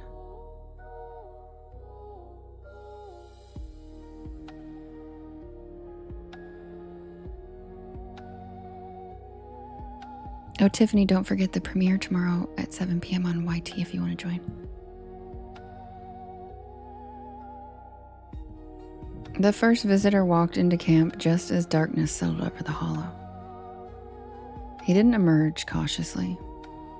He just walked directly out of the trees as if he belonged there. Rachel. The man looked to be in his 60s. His clothes were filthy. His beard reached nearly to his chest. And his eyes didn't blink, not once. The man slowly looked over every piece of gear we owned. Every cooler, every tent, every backpack. And then his gaze settled on me.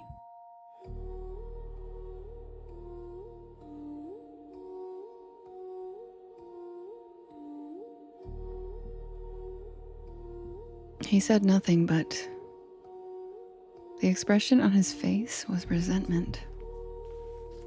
The kind of resentment someone carries for years. So I introduced myself. And I told him that we had permits and we planned to leave on Sunday. The man listened without reacting.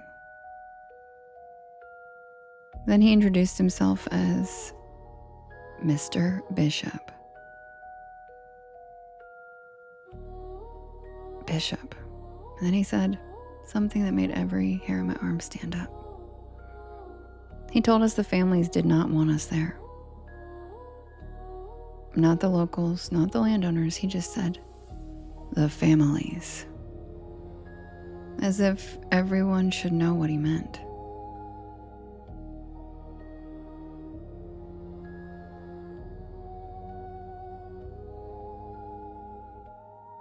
He stared at our campfire for several seconds before turning around and walking back into the woods. No goodbye. No explanation, just gone. Okay. Weirdo.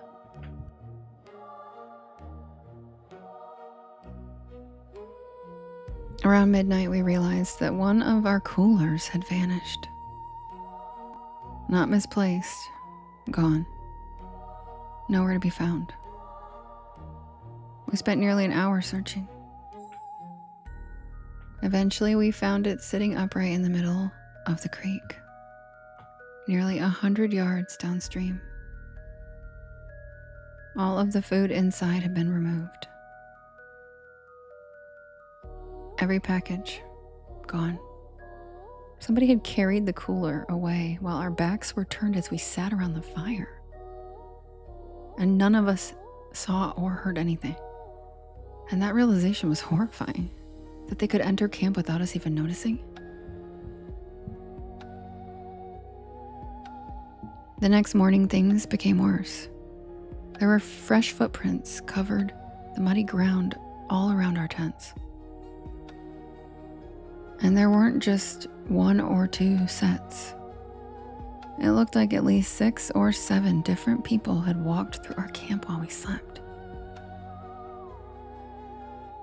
And one set led directly to my tent, and the prints stopped inches from where my head had been. I couldn't stop staring at them. Someone had been watching me sleep.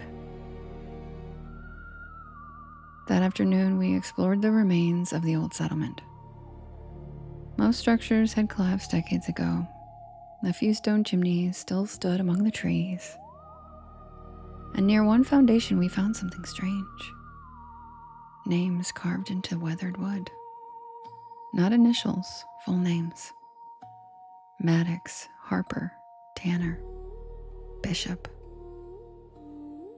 The carvings appeared old, very old. Thank you, Whitney. But Bishop was the name of that old man who came to the campsite. We photographed them and we continued hiking.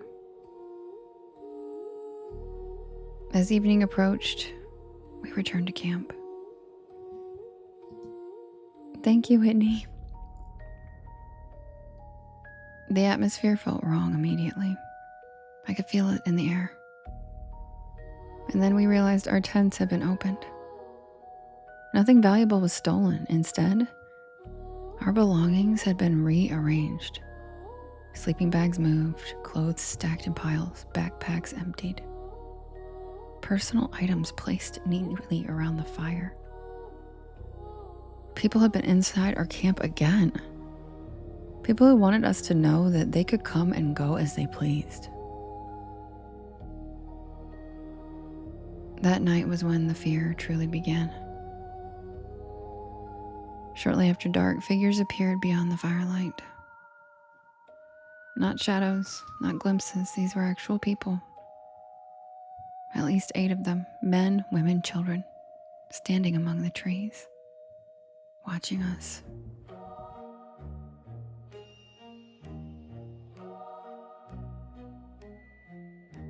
The same filthy clothes, the same hollow expressions. None of them spoke.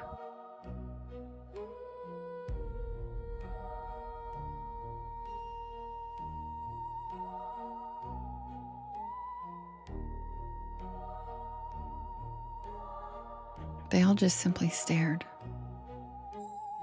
Whenever we approached or tried to speak to them, they would just retreat deeper into the woods. And whenever we returned to camp, they'd come out and come closer again. Hour after hour, the feeling was unbearable. The hollow no longer felt like wilderness. It felt like we had camped in the middle of someone's village. Around midnight, I woke to movement outside my tent. Heavy footsteps, human footsteps. I opened the tent flap and I froze. A woman stood beside the fire pit. Moonlight illuminated her face. Her hair hung to her waist and mud covered her bare feet. She wasn't watching the woods, she was watching me. For several seconds, neither of us moved, and then she smiled. Not a friendly smile, a menacing smile. I scrambled out of the tent and I yelled at her to leave us alone. The woman just turned slowly and walked calmly back into the darkness.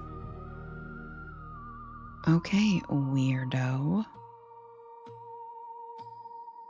The others woke when they heard me yelling.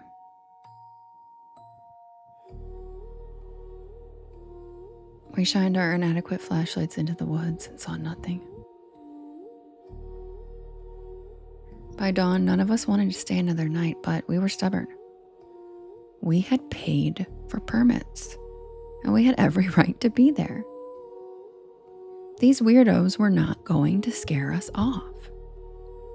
So we stayed. The final night became a siege. The people stopped hiding, and they walked openly around camp. They stood between the trees. They watched from the creek bank. Several times they approached close enough for us to clearly see their faces. One old man repeatedly circled the camp carrying an antique lantern. Another sat on a fallen log for nearly an hour, just smiling at me, a creepy smile. Near midnight, one of them threw our firewood into the creek. And then someone else dragged one of our folding chairs into the woods. The harassment never stopped. Every time we recovered an item, another one disappeared. Sleep became impossible and the fear was constant. These people seemed determined to drive us away. Just before dawn on Sunday, everything changed. The entire group appeared together. More than 20 people stood among the fog drifting through the hollow. Men, women, children, entire families. Watching silently from the trees. For several minutes, nobody moved. And then the rising sun touched the ridge. The fog shifted and every single person disappeared.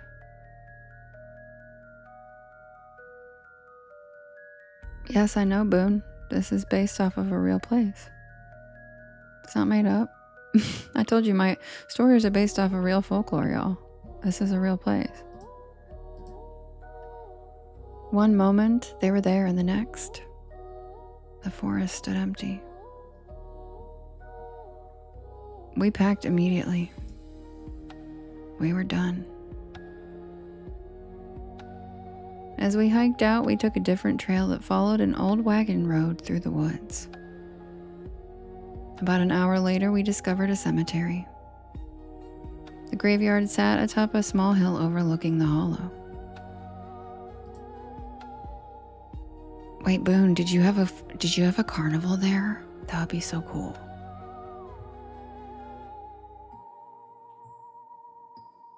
We checked out the gravestones, and many of them had fallen, but enough remained legible to read. My heart stopped as I read the first stone. Bishop. Yes, Rachel, exactly. Yep. Bishop, Maddox, Harper, and Tanner. The same name as the old man and the same names carved into the abandoned structure. These were the names of the people we had seen all weekend. And then I noticed the dates.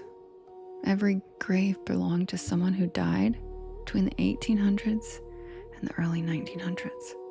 Entire families, rows of them, parents, children, grandparents, dozens of graves. The deeper we walked into the cemetery, the faces of the people I remembered in the woods seemed to attach themselves to the names.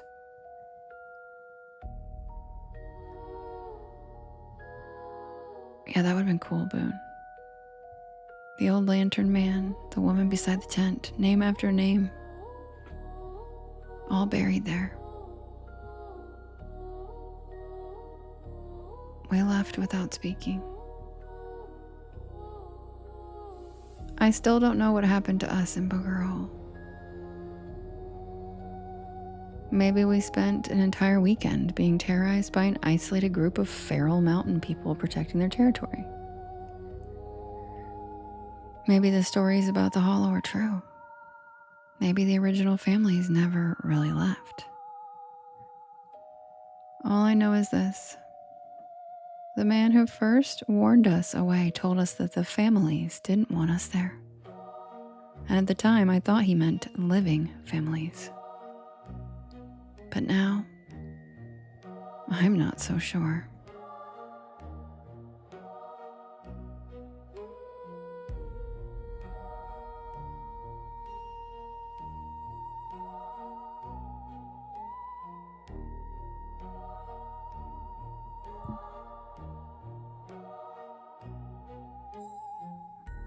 Nice, Boone, I know where that is.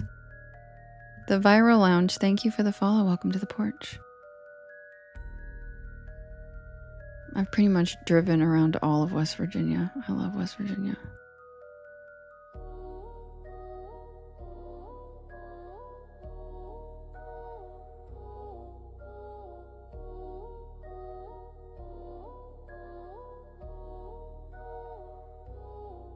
As John Denver said, almost heaven.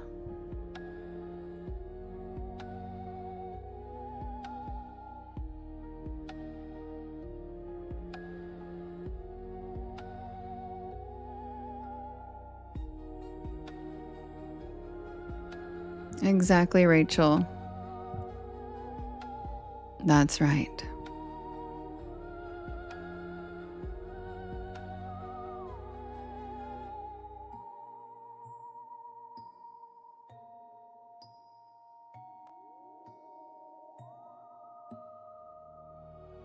And yes, that is a real place. And somebody wrote on my, I think it was YT comments or my Spotify comments that she lives there. And so does her family in Booger Hollow. And yes, it is indeed a real place with indeed a major ghost story attached to the valley.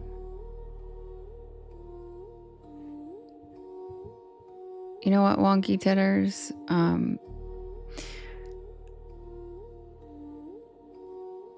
I kind of agree with you in certain ways, but there are places I've been where I kind of felt like I fit. But I will say this, you can actually, there's a website, I don't remember what it's called, but if you look up, like, you can find your perfect location based off of your based off of your star chart.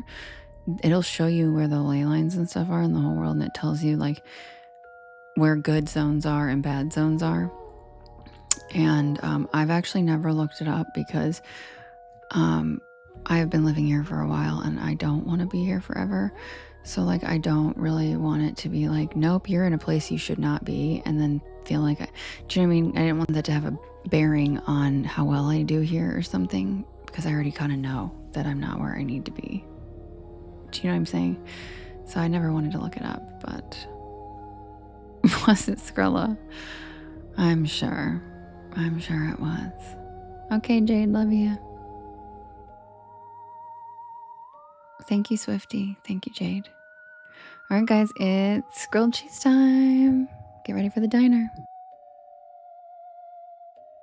Don't forget tomorrow's new story premiere at 7 p.m. Eastern Standard Time on my YT channel. You can join us for a live chat and a live listen. They're usually only about 15 minutes, and then I'll be back at 10.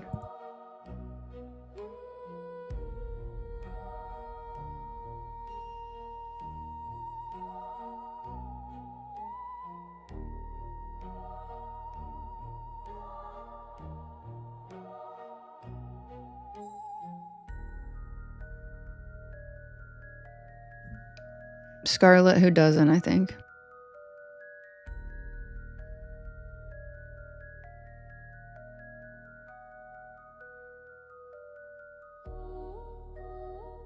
Matt, you didn't make it last week. What do you mean? You didn't make it last Monday.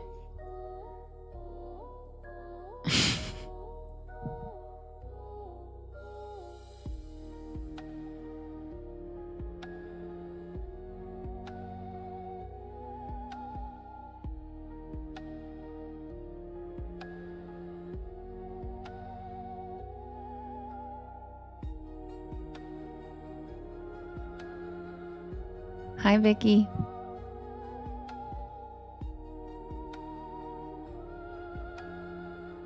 Good night, Tania. Sure, Matt, sure. That is so like you to silently sit somewhere. It's totally in your character. I totally believe you.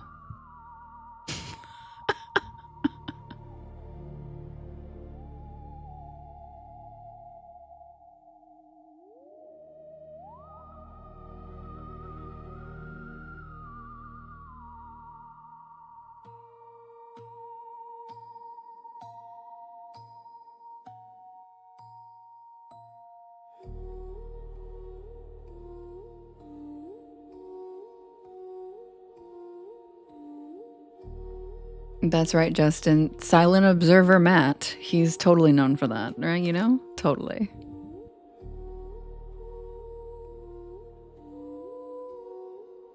Uh-oh, Swifty. You might need a grilled cheese. Oh, was he, Rachel? Vesco, thank you for the follow. Welcome to the porch.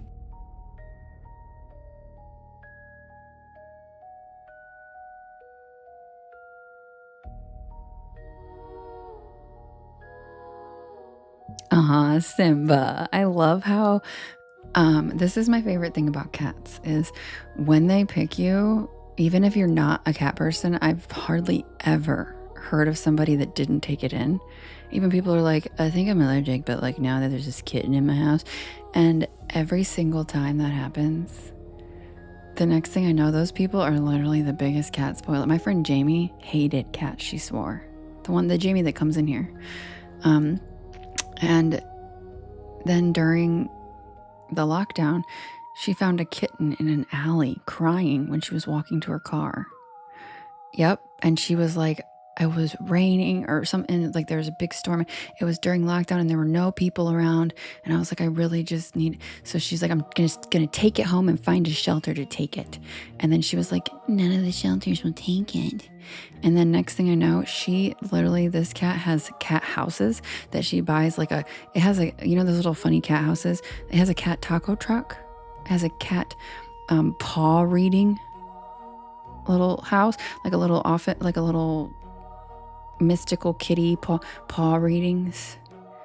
And all these little houses around her house that are like, like the cutest shit I've ever seen.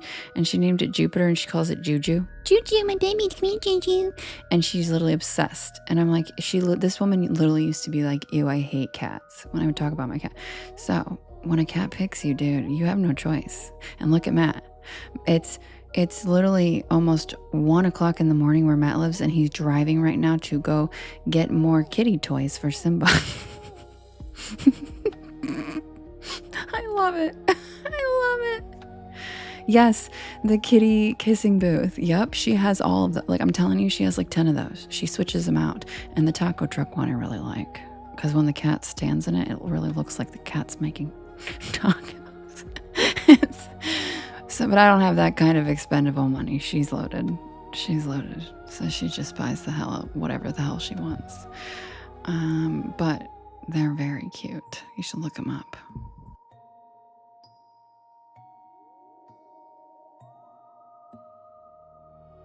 Right, Alexis? So cute. Farah, thank you for the follow. Welcome to the porch.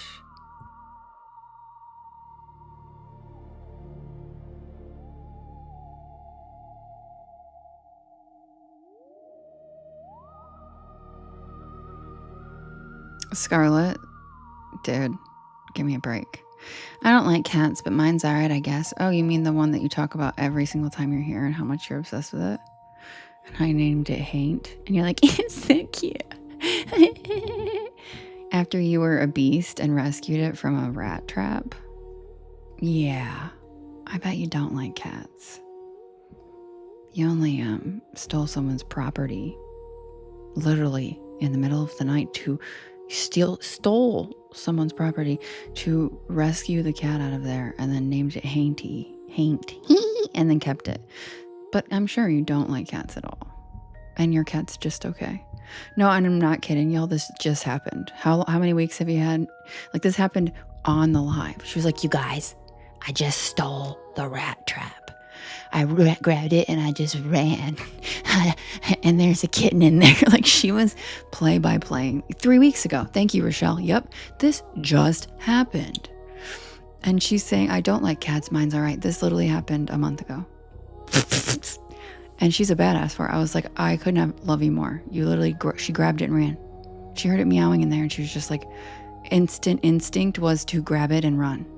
She didn't even, I'm like, that's amazing. No knocking on the door of the people's house to let them, nope, she's just like, grab it and run. And she's not a cat person. Right. I know. She nabbed it and named it Haint. I know. We love you, Scarlett. You're the cutest. I love how half of us in here have like intimacy problems. So we're like, yeah, he's all right, I guess. And you're like, I love it with all my heart, but I can't say it. So I was like, yeah, whatever. My cat's whatever.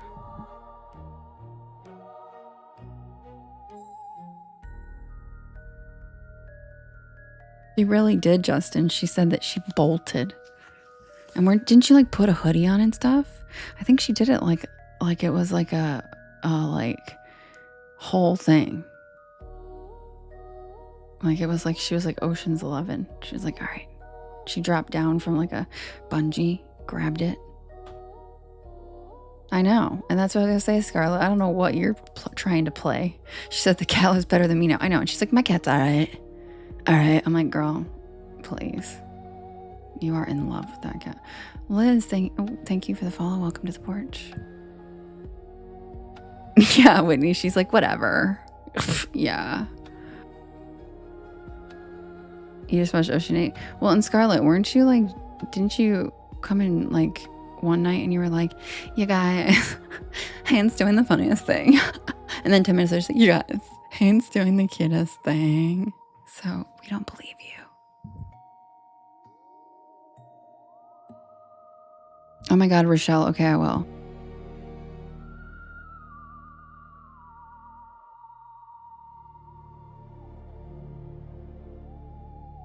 Okay, Matt. Because YT is not like TikTok. It doesn't tell you like who's there.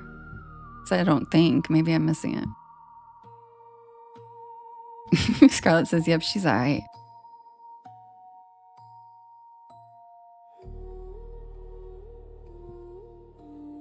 And trust me, Scarlett, I've been stepping back into my softness for a while now. And I get it. You're like, whatever. Whatever, you're cute. Okay, Matt. Yeah, I don't think it does. Maybe I'm missing where to look. It just shows me a number, but when I click on it, it doesn't show me people's names. It just doesn't show anything. A hint for tomorrow's story, yes. It is once again an unexplained folklore, and it is a legend that almost, I would assume every single one of you has heard a legend, hi lovely, pertaining to this topic. I'm sure all of you have heard one.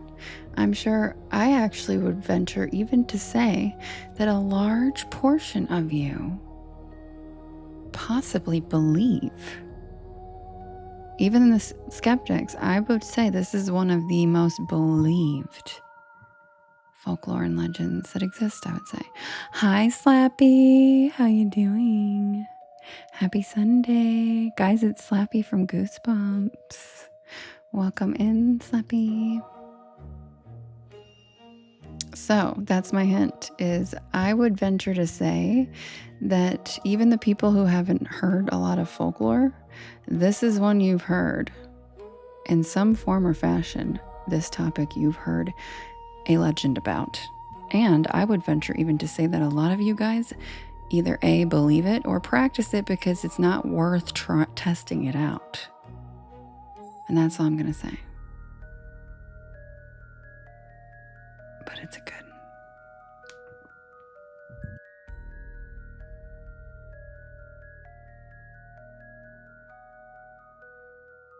And I will say, I'm just going to throw out there, as a witch whose power is classified as a glamour magic, this story I like. And that's all I'm going to say. Glamour.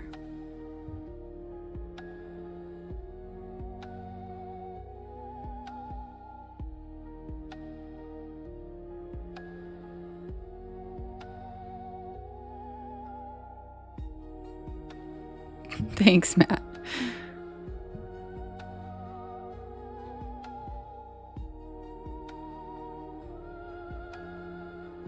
Yes, Scarlet. Slappy. He's awesome. His lives are amazing. Be sure to follow him.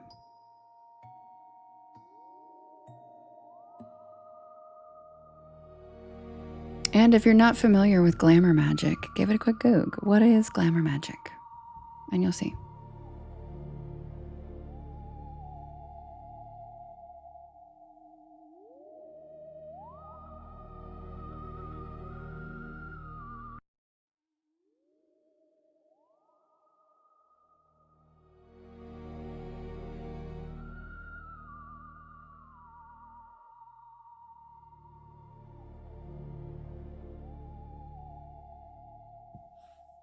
Submitted for the approval of the Porch Pal Society.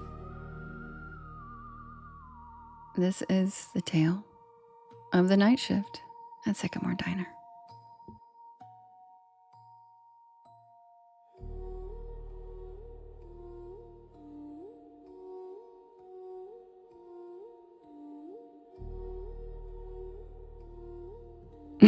Justin.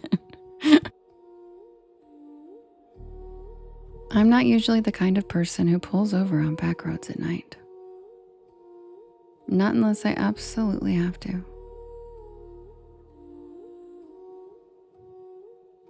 But that night, something about the storm, the long drive, and that growling pit in my stomach convinced me otherwise. I was hungry. It was late October and I was headed back to campus after a weekend visit with my friends in North Carolina. I had a midterm on Monday and my plan had been to drive straight through. 5 hours, no stops. But then came the rain. One of those cold, slanted, whispery rains that creeps into your bones and makes the windshield wipers sound like a heartbeat. Hi Ninja, long time no see. I had taken the wrong exit, trying to bypass traffic, and I ended up on a 2-lane back road. surrounded by nothing but pine trees and power lines. And that's when I saw the neon sign. SYCAMRE Diner. The O in Sycamore was flickering, like it hadn't worked right in years. But the rest was lit up in a cherry red neon, a tiny beacon in the middle of nowhere. Oh, no need to apologize, Ninja. Nice to see you. I figured I'd grab a quick bite, maybe some coffee, check my map, and get back on the highway. But I should have just kept driving. I should have known something was off the second I stepped inside. The bell over the door jingled, but not like a normal bell. It made this sharp metallic ping that echoed longer than it should have. The air inside was warm, almost too warm, and it smelled like grilled onions and pancake syrup. The place looked like it had been yanked straight from 1957.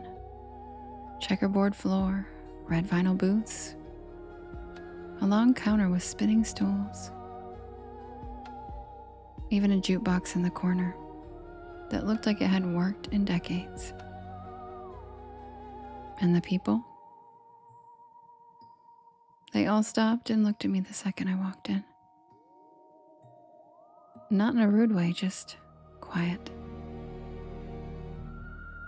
Like they weren't expecting me.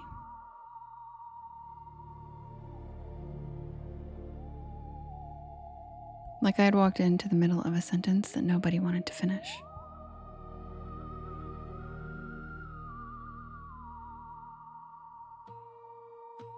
A waitress, tall, with a beehive hairdo, and a light blue uniform, smiled and waved me over. "You get caught in the rain, sweetheart," she said, handing me a laminated menu. I nodded, still trying to shake off that weird feeling. "Yeah, the highway's a mess." She chuckled, patted my shoulder. "Well, you're safe here. Sycamore's always open for travelers." I sat down at a corner booth. The vinyl creaked, and I remember the jukebox shifted songs by itself and started playing some slow doo-wop ballad that I didn't recognize. I looked around and everyone looked normal, sort of. There was a trucker with a thick gray beard drinking coffee at the counter. A young couple whispering to each other in a booth by the jukebox. And an older woman stirring tea like she was lost in thought. But they all had the same look in their eyes, like they were there but also somewhere else. Like they were watching me out of the corner of their eyes even when they were looking down. The waitress came back with coffee, strong, hot, and surprisingly good. And I ordered a grilled cheese with fries. Simple, safe. She wrote it down with one of those clicky pens and said, "Don't worry, it's on the house tonight." And that was my second red flag. No diner just gives food away.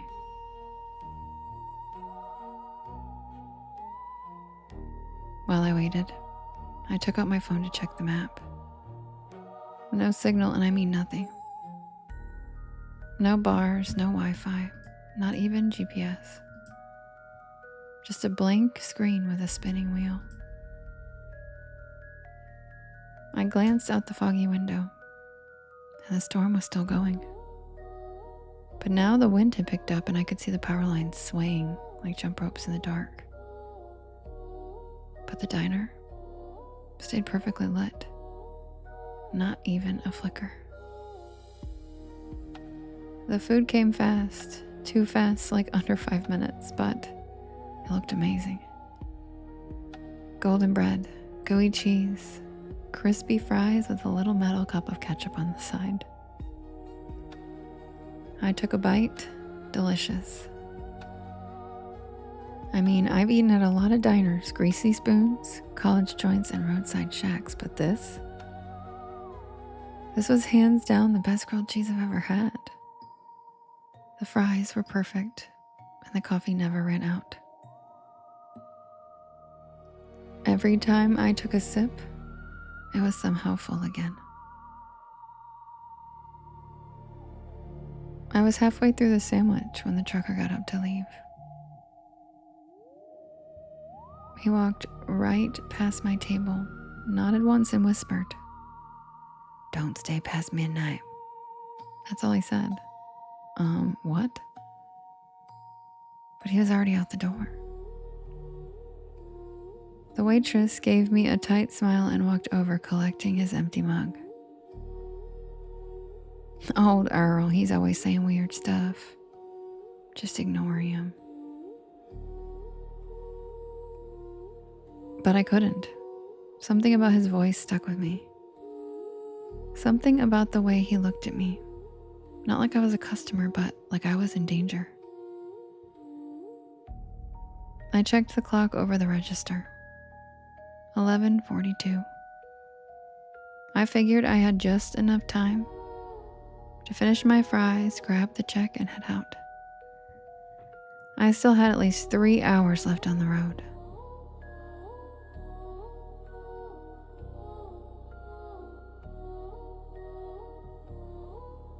But when I stood up,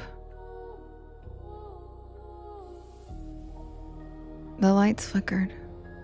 Just once, and then again, and then everything in the diner stopped moving.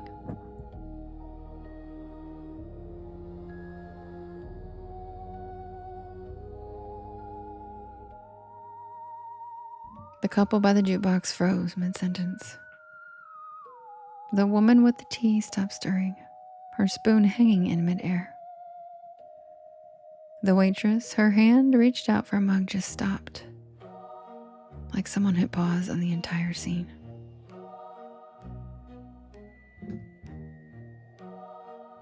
I took a step back. The jukebox buzzed, glitched, and restarted a new track. I could still move, but no one else could. And then I heard it. Not music, not a storm. A voice. Not coming from anyone I could see. Just a whisper that seemed to echo from the walls themselves. I backed toward the door, my heart hammering in my chest.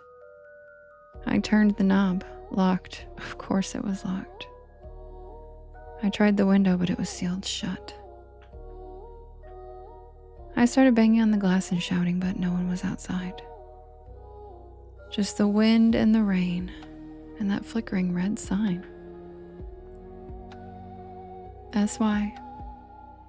SYCAMRE. I turned back toward the dining room and everyone was gone. Not frozen anymore, just gone. The booths were empty, no plates, no crumbs, no mugs. No sign that anyone had ever been there, except for my plate. Still warm and still half-eaten. And then I saw the waitress. She was standing by the doors, her silhouette backlit by flickering fluorescent light. Her face was wrong. The same smile, but her eyes were empty, black and endless, like someone had painted over them. "You shouldn't be here, honey," she said in that same cheerful voice. "Not yet." I stumbled back, knocking over a chair as she took one slow step toward me. The others, they were waiting, but you just wandered in. She raised a hand, and the walls began to shimmer. Literally shimmer, like heat waves on asphalt. The checkered floor rippled, and the red booths started to fade, becoming outlines, and then shadows, and then nothing. And then I saw it. Underneath the illusion. It was charred wood, cracked tile, broken beams and black soot, like the diner had burned down long ago. I ran. I don't even remember how I got out. One second I was inside and the next, I was on the side of the road, soaked to the bone and gasping for air. My car was still there, pulled up with the ceiling missing, parked on gravel that didn't even look like a lot anymore. Just weeds and puddles. No neon sign, no glowing windows, just nothing.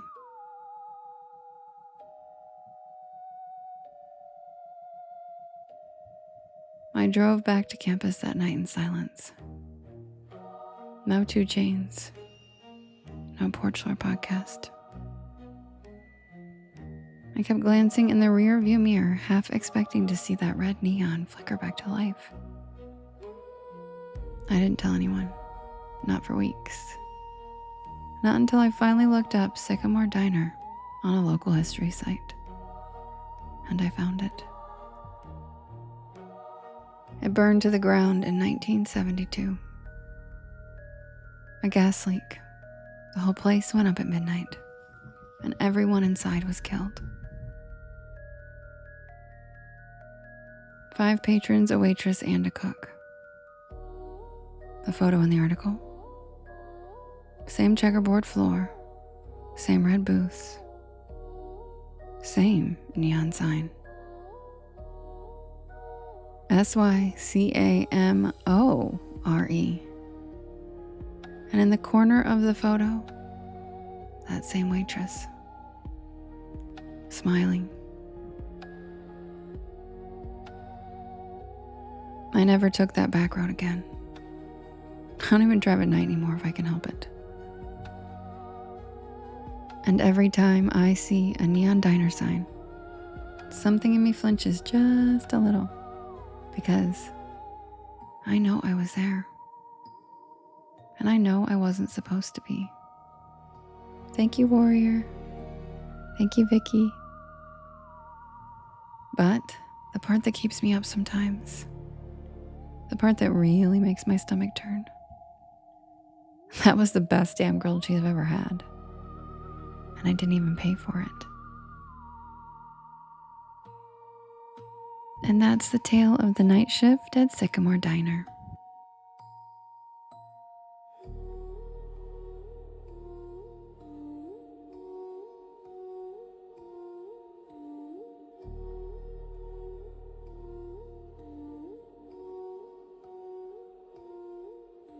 Thank you for spending your Sunday evening with me, Porch Pals. I love you guys so much.